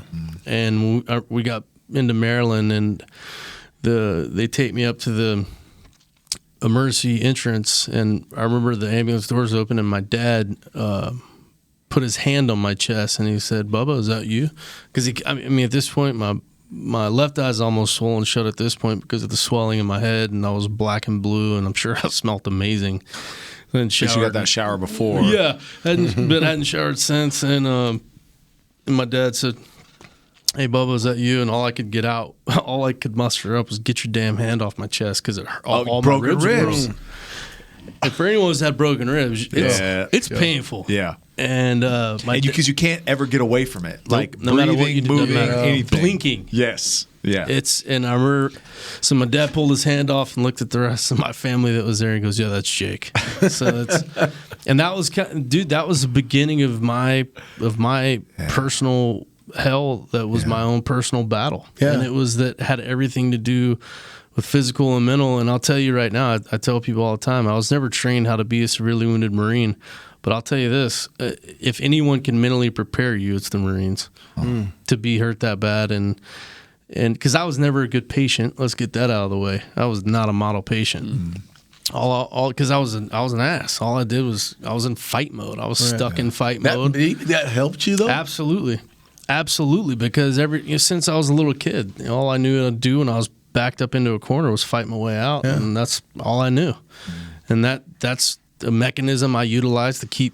I think to keep me alive, even though I'm a believer. And, I think when God wants you, it's not open for negotiation. But it helped me fight through it, and it helped me understand and really truly believe that I was no victim. Right. I was no victim, and I never did the why me. I never did I always had the mindset of better me than my Marines, better me than them. And I'm probably not going to handle it with grace, but I will damn sure handle it with grit. Right. Yeah. And if I'm gonna die, it's going to be a memorable experience. Right. Yeah. So basically, it starts all over again. Oh yeah. You get back, man. It's like the second chapter. Dude, I went from being one of the world's most elite warriors that this universe has ever seen to not being able to use the bathroom by myself in literally a nanosecond. And you talk about humility. Like it's not eating a piece of humble pie, that's inhaling the factory. And trying to be okay with it, And it was one of those things that was very it was an ongoing process to even, I remember being up there. They were prepping me for the OR in ICU because I was in surgery every 48 to 72 hours. Yeah, so let's just hit that number right there. Yeah. So 46 surgeries over stateside. Yeah. That not to say that's trauma, not to include what all I the had stuff in out there. Germany, Yeah, Iraq. Yeah, 46. Okay, so you're in surgery every day. For the first couple days. months I was home, it was every 2 to 3 days. I was in the OR. And, then I had 23 blood transfusions throughout the entire 18-month evolution. And how does your body even handle like that much, anesthesia, that whole process? Dude, because it's a risk every time you go down. And I'll tell you how I handled it. More drugs. Please, more drugs. Yeah. I was always, I'll tell you, I'm the mindset if one works good, 5's going to be awesome. Yeah. I mean, that's which is dangerous, right? Hell yeah, it's dangerous. Yeah, I mean, that's why look, for me, what I did was, it's a reason I'm a recovering addict and alcoholic is because I was chasing my first high. You're never going to get there. Yeah. You're never, ever going to get there. Right. But I was going to give it hell. Man. Yeah, I was going to give it hell. Yeah, I hear that morphine. Was it a morphine? What was it that? No, my go-to? Yeah. Fentanyl was my thing. Oh, man. Yeah. I can tell you this. Let me tell you this. I've had, 10 surgeries, and there is nothing like that drip. Oh, dude. Dude, there is nothing like. I understand how and why people get addicted to drugs because I was not even close to what but just to have that pain go away and to feel that coldness hit your veins, it was. Damn, I feel like a dope fiend around here. Thinking about we get some crack around all that shoulder work, man. I'm giving up. We're going under. Let's go do another one. Dude, that's why I had family members on button watch. Yeah. Like if I woke up, if I finally passed out, because I had a family member with me 24 hours a day. If I woke up and I was in a shitload of pain before I went to sleep, somebody messed up on hitting the button when they were supposed to. And everybody's day was going to get ruined. And Schick was going to make you pay for it. Dude, it was so bad that at night, because I usually slept most of the day and was up all night. Yeah. The nurses at the nurse station at night, I shit you not, would play paper, rock, scissors to see who had to take my chart. Wow. That's how awesome of a patient I was. And so it was like my dad and my family constantly like, thank you so much. Like, we're real sorry about Jake. Compensating for you. Yeah. Hey, I'm like, can I buy a coffee, please? Yeah. And it was, but man, it was that you can't go through something. I ended up leaving Bethesda. I was there for about 3 months, and I left there and went to San Antonio, Brooke Army Medical Center. I think they call it SAMC now. And I was one of the first Marines to be sent to an Army facility in post 9/11 conflict. And so the big mistake there is that if you're going to send a Marine to a facility where he is the only Marine in the facility, in an Army facility. Yeah. It's a problem. At some point, the shit's going to hit the fan. You can only call It's not us, if, it's when. you can only call us soldiers so many times. Yeah. Well, you said when you come back, the trash starts talking. It started again. It started. Yeah. I remember I was coming out of about it was one of the surgeries I had. I had multiple surgeries that were 18, 20-hour surgeries. And I'm in San Antonio, and I remember my head, the door was to my right, and I remember I'm coming out of it still because, when you're under that long, it takes a lot longer to come out of it. Right. But once they got me stabilized and they got me back in my room, which was ICU anyway, and the door's to my right, and I remember my head was turned, and I see the door open, and I open my eyes, and I see these black boots come in. And if you're on Garrison or back at home on base, like, these black boots are supposed to look like mirrors. Like, you should be able to see yourself in them. You don't even see them anymore now. Everybody wears the desert boots now. Yeah. But I remember seeing them, and they were freaking horrible. And I'm looking at these boots, and they're coming closer and closer in my bed. And all I could get out was, those are the nastiest boots I've ever seen in my life. Like, coming out of anesthesia, like. And my dad goes, "Sir, I'm so sorry. He's really, really medicated." Did you say something to whoever? Well, you didn't know who it was. No, because all you saw was the boots. And then I go to look up, and then, of course, I said 1 star, 2 star, 3 star, 4 stars. And I was like, oh, shit. No way. No way. 4-star general. I mean, but were you justified in it, though, right? Like, you know what? Then I gave him a look at his face like, you should know better. what are you going to do? I mean, shake my head. Say, right. Yeah. What are you going to do? There's not much you can do to And me he at this looked at point. my dad and did the German salute, and it was like, he's right. Yeah. And so I look at my dad, and I'm like, suck it. Suck it. Because no one had ever called him out, because he's just 4-star general. Who's going to say anything to him? Right. The president? And it was like, it was one of those moments where I was like, okay. And he was coming to see you? Yeah. Okay. He was coming to do. It was a big deal because I was the only Marine Yeah. at this facility that it got a lot of attention, and which has its pros and cons. But it was I mean, there's a lot of stories like that throughout the hospital, but it was like, for example, in Bethesda, I remember my dad saying, "Hey, first sergeant's coming to see you." And first sergeant was back stateside, and I was like, oh, shit. Because first sergeant's one of those Marines that he's like the guy that fell off the recruiting poster, and just there he is. Yeah. Like, he was one of those, like, can look at you and kill you. Right. 3rd degree red stripe, He's the black man. belt, Marine Corps martial arts. Like, yeah. He was that guy. And I was like, my dad, I'll never forget my dad, "Hey, bub, first sergeant's coming to see you." I was like, oh, shit. Don't let him come see me. He was like, "What are you talking about?" I said, "You don't understand. He's probably going to finish the job." Finish the job. I'm like, "Dad, you don't understand. He's probably pissed off that I didn't die like a proper gladiator should." Or like, wow. He's like, "Oh, no, Bo." And I'm like, "You don't know. You're a banker. You're a freaking banker." And so I had it all planned out, and I was like, "You know what? I'm just gonna act like I'm passed out. He won't know any different because I'm on so many drugs. Who's gonna say anything?" So I had it all planned out. He'll come in, I'll act passed out, be good to go. So the knock on the door, and I hear my dad, "Hey, first sergeant." I'm like, "Okay, I'm out." Yeah. Well, so as soon as he starts to talk, your heart monitor does the little, Oh, yeah. Oh, yeah. my freaking heart monitor Ratted you out. died me out. Oh, man. So I'm like, okay, great. I can't act like I'm passed out now because Right. freaking knows. heart monitor. Right. So then he's at the foot of my bed, and he's talking to my dad. And there's a lot of my family and friends in the room. And first sergeant said, "Hey, you mind if I get a moment with my brother?" And my dad was like, "Sure. Oh, sure, first sergeant." And then turned around to the family like, "Hey, guys, quiet down." And first sergeant was like, "Yeah, I'm going to need all y'all get the F out." To my father. And I was like, "Don't get out.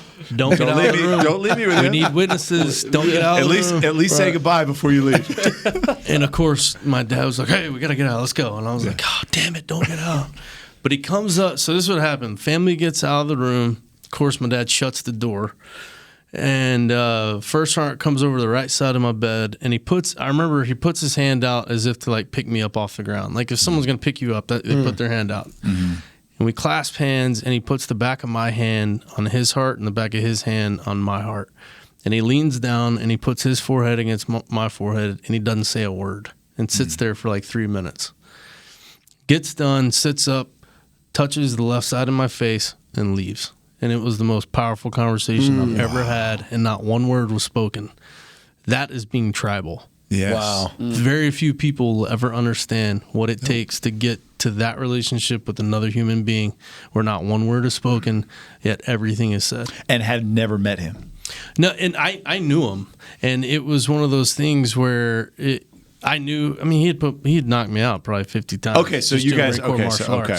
But this was the guy that was, the quintessential hard-ass Marine that, you hear all the stories about. This was this guy.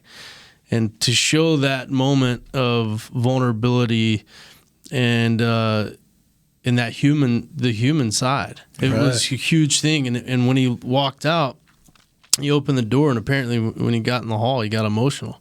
Well, as soon as he turned his back to me and got into the hall to go to the door, I got emotional. Because it was one of those moments that you just can't, you can't put a price on. And so my dad walks in the room, and he said, "Hey, First Sergeant," as soon as he came out, just sees me emotional. I think he was going to tell me, what happened. First Sergeant came in and the hallway and got upset and looks at me and sees me, and he just shakes his head.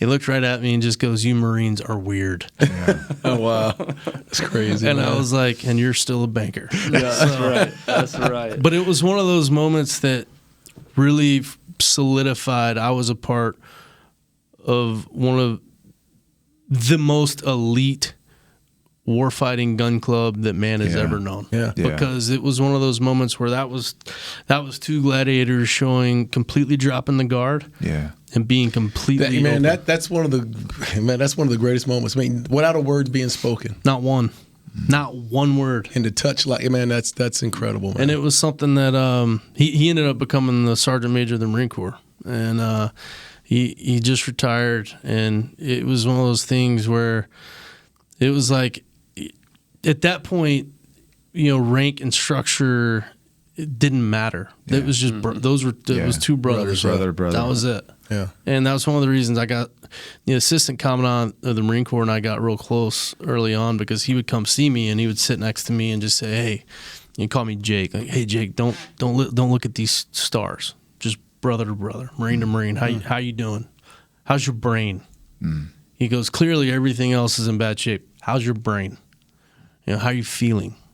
And I just remember really respecting him for that. Yeah, I mean, trained to be a weapon, right? And then to have the human component there and just deeply caring for you as a person. Yeah, it was something that really, you don't get to see it on TV. You don't get to see it in the documentaries. You don't get to see that part of it that really is what carries us across the finish line, whether in combat or not. I mean, it is the human side. Yes, we are very effective warriors and effective at what we do because we train for it. Yeah. Just like you're effective at playing football because that is your job. Yeah. But it's what you don't see that makes all the difference in the world. right. Yeah. So you go from there, and the process starts. Chapter 2 starts, and you start to move on with your life. And there's a lot of things that happen through that process, man. Give us a little background on that. I'm at this point, I'm a hell bent drug addict, chasing my first high. I remember that I got out of the hospital in San Antonio, and they gave me a giant. I'll never forget. They gave me a big, like a bag of drugs. Because at this point, I'm on so much medication that it's not anybody's fault. It's just the way it is. Yeah. And I remember when they gave me the bag, and my brother had actually picked me up to take me to Pensacola, Florida, because it's where my ex-wife was going through flight school, and I was going to meet up with her, and my brother had to drive me. Clearly, I wouldn't drive myself anywhere. And I remember getting the bag of drugs and looking at him, and he looked at me. He was like, "What?" And I just remember telling him, like, "I know exactly how this is going to end." And he goes, "What do you mean?" And I was like, "This is supposed to last me X amount of time. Like, this will be gone in 2 weeks or whatever." At the height of my addiction, I was taking around 55 pills 3 times a day and eating between 8 and 12 fentanyl pops a day. So I was on enough drugs to literally kill a herd of elephants. It was crazy. And at this point, I had already decided I was lost in my addiction. And, it was I think I won't call it a rock bottom, because I believe that my rock bottom would be death. Because I've had enough thumb wars with the Grim Reaper to know what that looks like. And I'd already planned my exit and how I was going to check out. I'd already made my mind up that I was a burden to my family. It was a burden to my friends. It's just going to be better for everybody if I'm not here. And I got a phone call from one of the dads of Marine that I fought with, and he said, "Hey, Jake, we lost Will, and we lost Will to his own doing." And it really, really hit me hard, and it just changed the course of my life, because I knew that I can't, if I check out right now, my unit we won't survive that. We're too tight knit. There's no way we'll survive it. And decided that night that, okay, I'm going to get my shit together, and I'm going to change everything. I'm going to change all of it. And you mentioned being a believer. Was this a conversation with God? No, at this point, I'm still real pissed off at God for not taking me when He had a great opportunity. And that was the only anger I harbored was with God. A lot of yelling matches. I didn't win one of them, but there was plenty of them. Yeah. Easy target. Easy target. Yeah. And who else was I going to be mad at? There was no one else for me to be mad at. No one begged me to be in that. I volunteered to be in that position. No one owed me a damn thing. Period. There was no one else to place blame. So on. so that period between checking out of the hospital, or even in the hospital, to hearing that your brother took his life, right? So that period, I mean, what is the mindset like? Okay, now I just don't have a purpose, because this is like a very, very consistent trend. Of course, with military as they transition out, is okay, what's my purpose now? Of course, you struggle with that. But luckily, I had the drugs right there. Yeah. To protect me from that reality. Okay. Because if you're numb, nothing matters. Right. Yeah. If you're numb, there is no consequences. Yeah. And so I was just chasing that first high, and I suck at half-assing anything, right. Good or You're bad. an extremist anyway. Yeah. Good or bad, it's a hell of a show. Yeah. And that's just the way it always was. And when my CO in Pensacola tells me, "Hey Jake, what can we do for you? What do you want to do?" And I'm like, it was an air wing unit in Pensacola, and I said, "Well, you can get me the hell out of this air wing, get me back with a grunt unit, get me behind a pig on a Humvee, and surrounded by people that want to kill me and leave me alone. Yeah. That's what you can do for me." And he looked at me and he knew I was being serious, because that was, albeit dangerous, that was where I wanted to be. Yeah. And it was, because of that, the purpose thing. I didn't know how to be anything other than what I was. And so when he said, "Hey Jake, you can stay in," and this was about 8 months after I got there, and he said, "You can stay in if you want. We'll find you a job. You're gonna have a desk job. Clearly, you can't go back to being a grunt." And he said, "Or you can medically retire." He said, "But we'll find you a spot. It's up to you." And I looked at him and I said, "Sir, how could I, in good conscience, look at my Marine brethren in the face, being a physical fitness test waiver the rest of my Marine Corps career?" How could I do that? How could I look at my brothers and sisters with a straight face and say, "I'm doing everything you're doing to maintain this title"? Yeah. And he gave the same thing, gave me the shrug, and I said, "Exactly. I'll medically retire. I'm taking up a spot that someone else can use to help this gun club. Yeah. I'm not providing anything that's gonna kind of add any type of value or productivity to this gun club." So what happens? I mean, let's just get to it. What happened that changed? Because right now, man, what you're doing right now, you found that purpose. So what happened to the process? Yeah. So look, what happened was I decided, all right, I got to get clean. If I'm gonna make any type of effective change in my life, I've got to do it with some clear-mindedness. And so I called my lead physician back in San Antonio. I said, "Hey, Doc, good news. This is the next morning after I got the call from my buddy's dad." And I said, "Good news, I'm getting off all the drugs." And she said, "How are you going to do it?" And I said, I'm not going to take the first dose." And she said, "I'd highly advise against that." And I was like, well, why is that? She said, because you're going to have a massive heart attack and die. I said, roger that. Plan A is a fair no-go. enough. What's Yeah. plan B look Okay. like? Right. Because clearly my plan is not the appropriate plan. And she said, well, you're going to have to come back to San Antonio. We're going to have to wean you off the drugs. That is not what I wanted to hear. Because my body equated Bethesda and San Antonio with pain and misery. Yeah. Right. But I went and I did it and got off the drugs. How long was that process? It was supposed to be 6 months, and I did it in 2 because I ended up. Good night. I got so sick of just slowly withdrawing because Yeah. that's what it was. Yeah. It was a slow withdrawal. And I mean, then giving you drugs, and I'll name the drug, giving you Klonopin to counteract the withdrawals. And I'm like, well, God, I like that shit too. So that's, I mean, finally I was like, you know what? There's this place called the Guest House across the street, and I'm just going to lock myself in the guest house, I'm not going to let anybody in. And that was what I did. I got over there, I locked the door to where no one could get in. And I was, for about 13 to 14 days, 12, 14 days, somewhere in there, I was sick as a dog. I was sick. And I've never been that sick in my life. Before that or since that, I've never been that sick. And on top of that, now you're feeling again, right? Oh, dude, it's my whole world's upside down during this evolution, and it's the only time I ever told God, "All right, that's it. I'm ready when you are."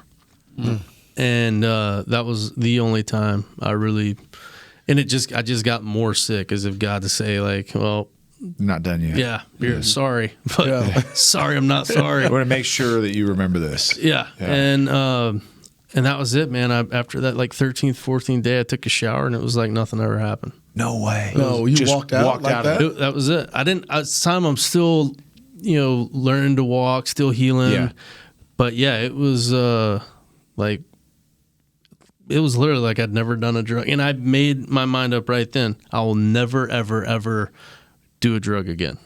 That's it. So And I never, not since, but luckily alcohol is right there. So from a physical standpoint, like where you're at this point, okay, so lost your right foot. I didn't lose it. I know where it went. I mean, Your right foot's no longer with Is you. not attached to. may it rest in peace. Okay, so there. How is your left leg healing at this point? Is So that left where leg- surgery's mostly Yeah. focused on that? Most of the surgeries, most operations were saving my left leg and my left arm. Okay. That's where the majority of the operations came from, because I was a guinea pig actually for a lot of these different operations because they didn't know what can we do to save these extremities. And I'm thankful for that. If it helped, God knows how many people after the fact. That's right. Is what it. I was high. I didn't care. And of anyway. course, it's a Marine that we do it on, right? Yeah, I mean, because In an Army base. I'm gonna let you know what you did wrong. Yeah. And You want some feedback? I'll give it to you. no problem. No problem. So at what point did it turn from personal recovery to, all right, now I want to take this and help other people? When I got back to Dallas, it was I met up with a couple who now very, very close friends of mine who are both Navy SEALs who started a nonprofit, and started doing some work with them. And or as I like to call them, Flipper 1 and Flipper 2. And it's no knock on the SEALs, but yeah, they're water specialized, and that's kind of where it stops. Oh, wow. Whoa. Okay. Get 'em. Hello. All right. But these guys are family to me now, especially, and have a lot of reasons. I mean, a lot to do with me even having the ability to sit here and do this interview. And these guys showed me that there was nothing special about my pain and suffering. That it was not.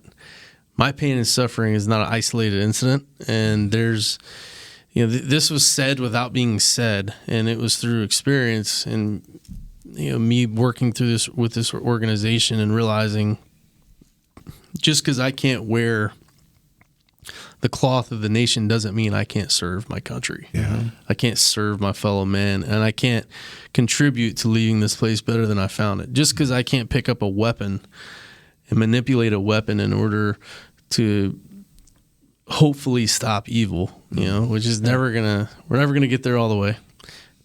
I can use my mind, and it's the most powerful weapon any of us will ever possess. And so I ended up working with these guys, and I worked at the Center for Brain Health for a little while before I finally moved on to the organization called 22 Kill.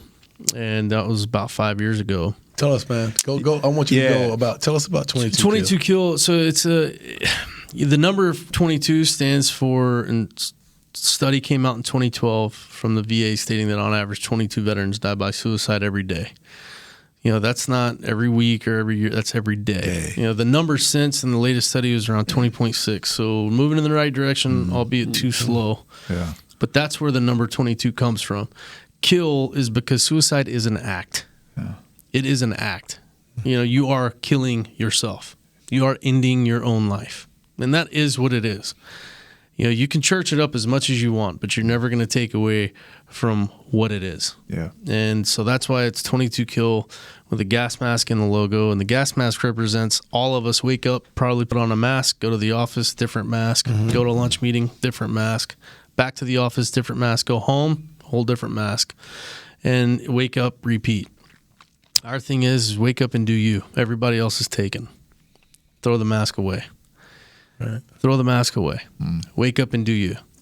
Because awesome. At the end of the day, every one of us sucks equally. Yeah, 100%. sure. Every one of us are fundamentally flawed. Yeah. That's the way it is. Yeah, I love it when you say you're either lying or stupid if you think that if you don't suck. Fact. And that's just what it is. I mean, it's like it's having enough self-awareness and situational awareness to realize you have control over you, and that's where your control stops. Yep. Period. And that's why we tell these men and women that we work with, like, look, if you're not in love with the person looking back at you at the mirror, like, you're already beaten. You're already beat. Because you're no good to no one around you until you truly are good with the person staring back at you. Because everything in your life begins and ends with how you feel about the person looking back at you in the mirror. Right. Period. End of story. So, what? I mean, we could talk about everything, but what Jake Schick? What is your mission with 22 Kill right now? What is the goal? Put very simply, it's just to change the world. Specifically speaking, when it comes to matters of the mind and matters of the soul, because it's, mind, body, spirit, it's all connected. And for me, if we can have the reason we work with warriors, first responders, law enforcement officers, and their families, you have to treat the family unit. Yeah. You just have to. Yeah. And it's vital. And I'll tell you very bluntly what the approach with the vision is that if we utilize this group of people as the tip of the spear for when it comes to mental wellness, odds are that there's going to be other groups, other people that gravitate towards that type of thought, that feeling, or finding victory in their vulnerability and refusing to be a hostage of their pride in order to get well and live well. And we're utilizing those groups, that as a group is the tip of the spear to create effective change across the world when it comes to matters of the mind. And that's the goal, because every great movement started with a group of people. Every great movement. Right. And our thing is, look, as kids, we all played, cops and robbers, or, played firefighter, soldier, whatever. Well, if you can have these people that are these alpha personalities go, hey, look, we're here to tell you it's okay to not be okay. That's 100% okay. And that post-traumatic stress is nothing more than a normal reaction to an otherwise abnormal situation. That's right. Doesn't mean anything's wrong with you. It means you're completely normal. And I don't give a shit what as my grandmother called it, the idiot box, the TV tells you that it is. Right. Stop being so easily influenced. Yeah. God forbid you do your own homework and make an educated decision. And the proof I can tell you the majority of people in this country don't is because we're $20 trillion in debt and climbing. That should be a problem because our kids are going to pay for it. Ultimate goal, ultimately what I want to do, change the world. In the end, what people think of me is none of my business. And so there was a time where I really did care, where now I just could give a shit less because history is going to be my judge. And the reason I won't care then is because I'll be dead. Right. My ultimate goal is when I die, when my two sons are standing over my grave, I want them to look at each other with a little bit of panic and go, we have a lot of work to do. Dude, put the bar way up there. That's what I want to do. Yeah, man. That's awesome. That's my goal. If I can achieve that, nothing else matters. Right.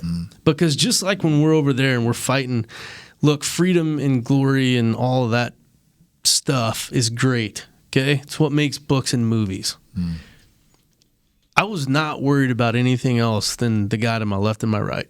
Everything else was secondary to that. Freedom, glory, all of it. None of it, nothing mattered more than the man to my left and the man to my right and their well-being. Because God forbid I die. But even worse than that, God forbid I do something stupid enough to have one of them killed. Yeah.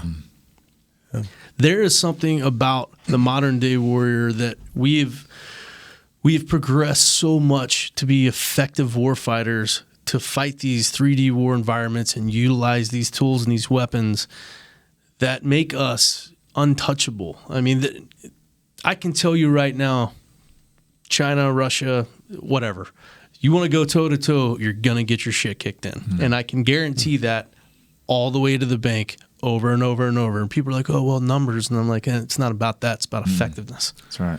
And so no one's more well-trained than we are. But where did we go wrong where the time is of Spartans? Okay, and we've all worked with, played with, fought with some pretty badass individuals, all of us. You know, none of us that we know ourselves, worked with, fought with, are more badass than a Spartan. Let's just be honest, okay? How come after every major battle as a Spartan, it was mandatory to mourn your losses for an hour? Mandatory. Hug, cry, sing, mourn your losses for an hour. Yet now, I can't even tell you about any demons that I'm struggling with because it's a sign of weakness. Right. Explain to me what's happening. Right. How have we regressed so badly that I've buried 30 of my personal friends who've died by suicide. I know 8 that were killed in combat. Everything we do at 22 Kill is specifically focused on mental wellness, matters of the mind, period. Whether it's one of our traditional programs, non-traditional programs, it is all centered around mental wellness. Because the only way we can honor those who can't come after us, or those who have come before us and those that are going to come after us, is by living well. There is no other way. I don't give a crap how many awards you have, how many trophies. I don't care how many dust collecting items you've got, unless you live well. And by that I mean you're able to feel joy the way it was intended to be felt. Yeah. If you don't have that ability, you need to do more soul work. Hey, you know where the joy comes from, man? You're listening to the story. The joy is not about you. The joy is protecting your brothers. Seriously. Yeah. No, of That's course. where the joy is. The joy is not like, well, I got this reward, I got this. The joy is that, matter, man, yeah. I took it to save my boys. Yeah. That's the joy. Absolutely. And that's why when people ask me, hey, Jake, knowing what you know now, same outcomes, same operations, the same everything, would you do it again? Absolutely, unequivocally, 100% yes. Zero hesitation, answers yes every single time for that reason. For that reason, and because I believe that everyone in this room is worth fighting, bleeding, and dying for. Yeah. My uncle believed it. My grandfather believed it. Millions of people that came before me believed it. And when I signed on that dotted line, that meant this is a check payable up to and including my life. Who the hell am I to say, hell no, I wouldn't do it again. That sucked. No shit, it sucked. But I've got to do some amazing things. I've got to experience. Yeah. Yes, you have. I mean, it's one of those things where there's dumb. I would say dumb. I mean, it's traditional. There's a saying in the Marine Corps: "Pain's temporary, glory's forever," and chicks stick scars. And so, but it is, to a degree, it is the warrior ethos that we all carry. Because every one of us is a warrior in our own right. Doesn't mean you have to carry a weapon and send lead down range. Every one of us is a warrior by our own right. That's why most people talk about like, oh man, because I do so much public speaking. You know, we do public speaking. Well, I couldn't do public speaking facing all those people. I'd be scared to death. I'm like, of course you're supposed to be scared to death. It's in your DNA. Well, what are you talking about? Because back in the day, Do it anyway. I'm talking like pre-will. If you had your back to a bunch of people and you're facing a bunch of people, your odds are you're about to die, really. You're supposed to be nervous. That's the point. Yeah. It's feeling that emotion and doing it anyway. Love that. That's what separates the doers from the non-doers, or the keyboard warriors. It's real easy to be tough behind a keyboard. Yeah. You know, it's real easy. I mean, there's tons of takeaways from this, and what you just said is probably my biggest takeaway is you were scared many, many, many, many times, but you did it anyway. That's it. And I tell guys all the time, and by guys I mean men and women, you do not have to placate the societal expectation in order to achieve greatness. You do not have to abide by everyone else's left and right lateral limits in order to achieve your goals. Stop being fed that crap. Stop. Find conviction in who you are and go do what you do. The only person that's going to stop you is the person looking at you in the mirror. Yeah.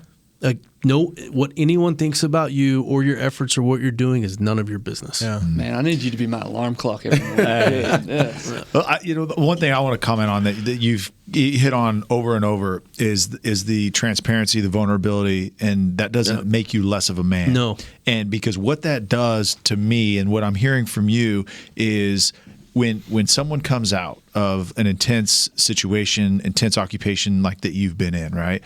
And you go, being isolated is the most dangerous thing ever.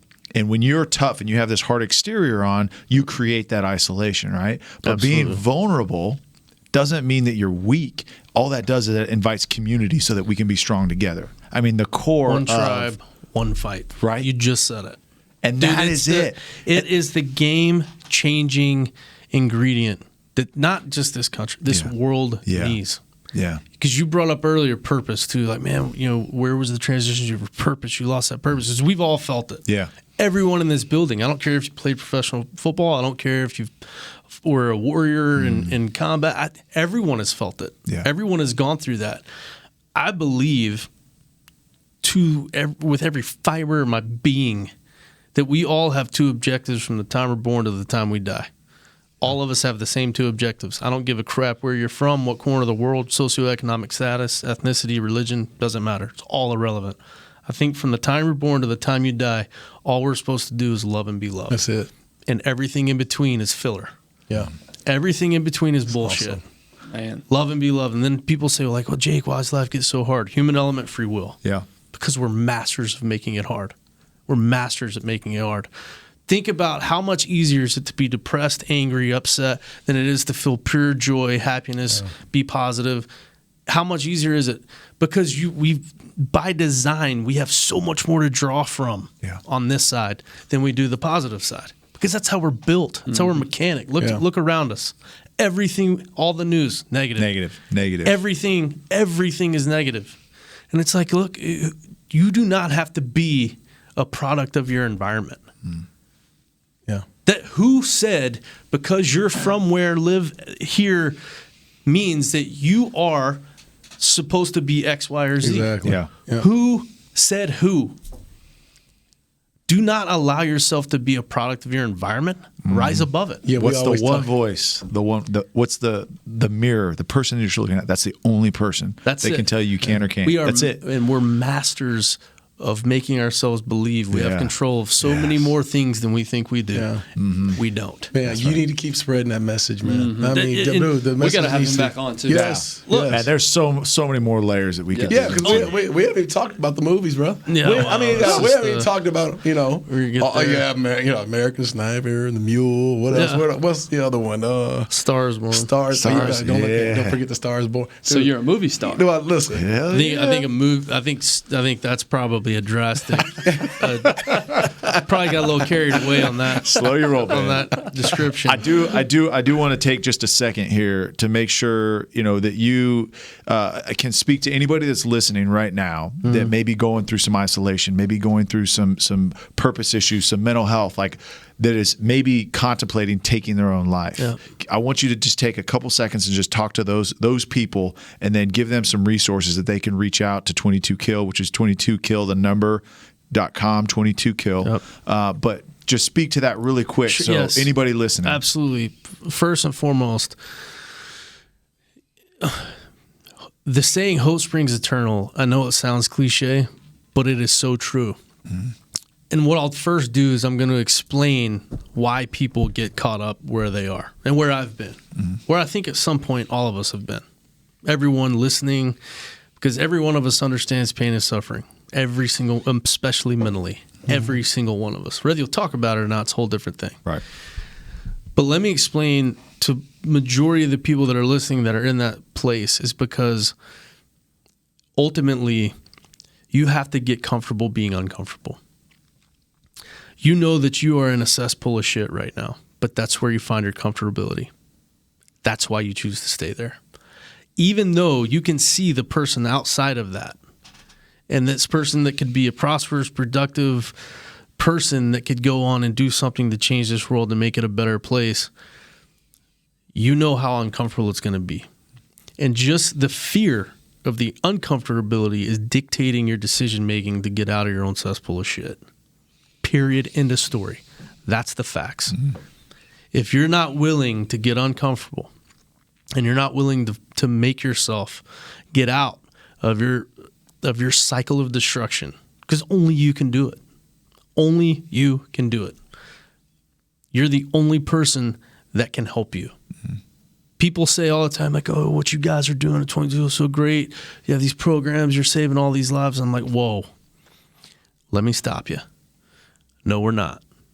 We're giving people tools to save themselves. Period. There's a God, we're not him. Let's be very clear about it. They're doing the work. Only you can do the work. Okay, it's like there's an old a poker saying, because I used to play Texas Hold'em way too much. Well, we know you're a good player, so Yeah, based off of that interaction and But there's an old saying in Texas Hold'em that all you need is a chip and a chair. That's all you need. It doesn't mean, okay, that we are not all equal when it comes to finances and quality of life, and that does not determine who you are as a human being emotionally and spiritually. Because all the stuff is just that stuff. That doesn't dictate who you are. You have to be willing to say, I'm worth living well, regardless of the demons from your past. You have to believe you are worthy of living well. Yeah. Because I'm telling you right now, a lot of the people that we talk to, if they end up in my office, it's probably not good, because I'm not a psychologist, but it's because it's probably tough love time. I was going to say the honest conversation. When I look at them and I say, the only problem you've got right now is that everyone else around you loves you more than you're willing to love yourself. That's a problem. Yeah. Because when they come to my office and they say, well, I don't know why my husband doesn't love me, or my wife, or my boyfriend, or my girlfriend, my son, my daughter, aunt, uncle, et cetera, won't love me the way I love them. And I'll say, look, the fact that you expect someone to love you the way that you're not willing to love yourself is the height of hypocrisy. Until you can own that, you just want attention, and it doesn't matter how you get it, good, bad, or indifferent. That's it. And so until you're willing to work one of these programs and go talk to one of these professionals that knows what to tell you, you need to get out of my office, because you're taking up good oxygen. And you go work one of these programs for a few weeks, you come back to my office, and we'll both have a conversation that we both can grow from. You know how, yeah. Till then, I'm not going to feed your victim mentality. Because every day we wake up, you're a victim or a victor. Period. And it's a decision you get to make every single day. And we all go through that, man. Every single person. So I'm not sitting here telling you that, well, look, if you get out of your cesspool and you get uncomfortable, that your life's going to be rainbows, roses, lollipops, and unicorns all the time. It's not reality. You're going to have bad days. It's by design. It's by design. It's not meant to be hunky-dory all the time. Because very few of us grow when everything's awesome. Yeah. So true. That's right. Very few of us. Well, man, hey, it was a hell of a show, bro. Holy smokes, and look, man. we ain't done with you, so don't act like you can go somewhere. I know how to find you. Yeah, no, I know how to find you. Especially, and you're speaking at our retreat, the ESRP retreat. No doubt. Tyler will pay you. I was going to say, there may or may not be an agent you have to go through on that. But Jake, man, we really appreciate it, man. No, Again, we're going to bro. have you back on the show, because there's so much more to go through with you, man. But again, Jake Schick. Jake, where can we find you? Look, you can I heard you're a social media guru, and you spend most of your time I hear living you through Snapchatting quite a Instagram, bit. And the IG life, TikTok. And TikTok. I mentally killed everyone in this room just now. Right between the eyes, every single one of you. I hate social media. Oh, brother. Hey, here, don't try and find soul food on social media, please. Please, preach, please. Please. I'm on the same page as you, Okay, good. and I understand that, like, okay, look, it's a necessary evil. Like, there's influence. You can, I understand the logic behind it, right? Yeah. But my whole thing is when you live through pictures or videos and you're trying to put your best, it's exactly what you're talking about, right? Yeah. It's that isolation that I'm going to create this protective shield, and I'm not going to be vulnerable because I want everyone to see what I want them to see, not what I'm really feeling inside. Right. Listen, That's the mask. I'm sorry, Dude, but like you and I are 100% Okay. same page, Okay. and I know exactly who told you that information. That Yes. I can't stand Is it. that I know it serves a purpose, but Yeah. please try and use it for good. And remember, Yes. everything you read on a social platform, take it at face value. Yes. It is not gospel. Take it at face value, Hey. and you know what? Odds are that's not their life all the time. True. no. So Okay? true. So having said that, are you at Jake Schick? You know what? Here's the deal. If you can Google me and find it, good Yeah, on you. If you good. don't, whatever. But Yeah. they can't find you at 22 Kill. Look, and I want yes. to make sure. if you want of to, that. Yeah. want to do some soul work, and you really do, if you're willing to exercise some demons that have been lying dormant, because that's the only way you're going to evict them is wake them up, exercise them in order to get them the hell out. Yeah. Go to 22kill.com. Okay. Absolutely. Because if you're following someone on social media in order to save your soul, Yeah. you start again. Yeah. And then one other thing, if someone hears this, right, and maybe they've overcome some demons and and they're connected to this and say, I just want to support, I want to help. Absolutely. I want to donate. What can they do? You've got a shop and you're wearing a ring right now. On a ring. Yeah. And it's look, here's the thing. If you buy any of our merchandise, the ring or the t-shirts, hats, stickers, whatever, that goes to help the overhead. Yeah. Period in the story. I mean, we're a nonprofit. We have to pinch the pennies. Yeah. It's just it's what we have to Yeah. do. People tell me all the time, like, hey, Jake, how can I help? How can I get involved? How can I look? And I'm going to give you an answer that is the same answer I give everybody. Yeah. All of us possess three things of value. Every single person. Some more than others. Okay. Some less than others. Time, talent, and treasure. Yep. Every one of us have those three things. Everybody from every corner of the globe has time, talent, and treasure. If you're not willing to sacrifice some of one of those three things, you don't want to help your talking. Yeah. Okay? Because sacrifice and service are synonymous. You cannot do one without the other. right. And if you're not willing to sacrifice some of one of those three things, shut your mouth. Yeah. I do not and will not probably make time for you. Right. And let me say this, and this is, one of the guys we work with says this, and I'm guilty of it because I want to donate time and I want to like commit to that and I want to serve and I want to do all these. I want to do that, right? But you're in the nonprofit space.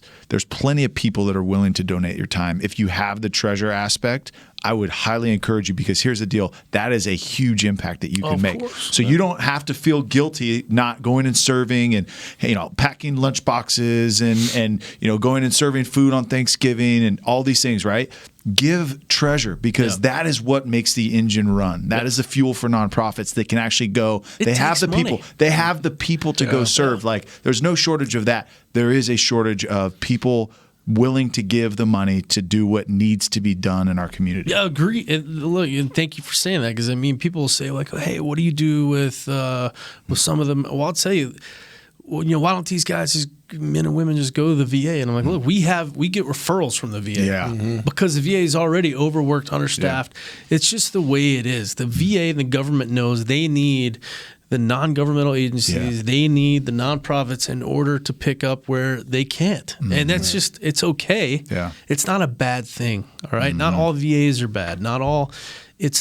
We have to start approaching things without the self-interest, self-gain mindset. Yeah. If you take those goggles off and you're like, hey, look, I just want to fight with it for the greater good, no self-interest, no self-gain.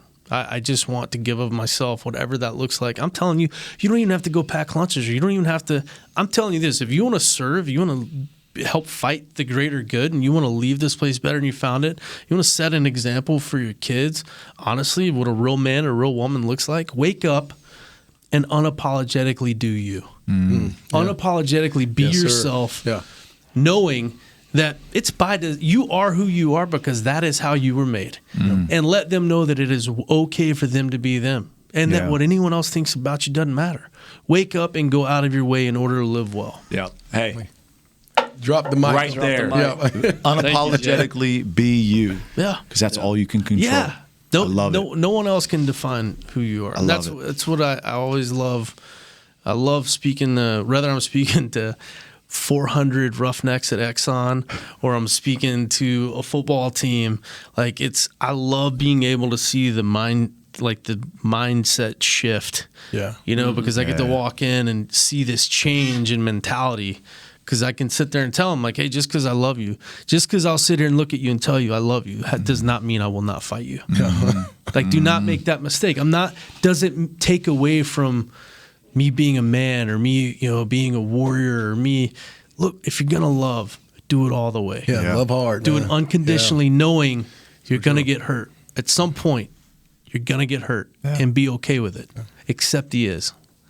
And that's what we're all after. And people say, what are you after? I just need people to get to where they can accept the is. It is what it is, and you have no control over it.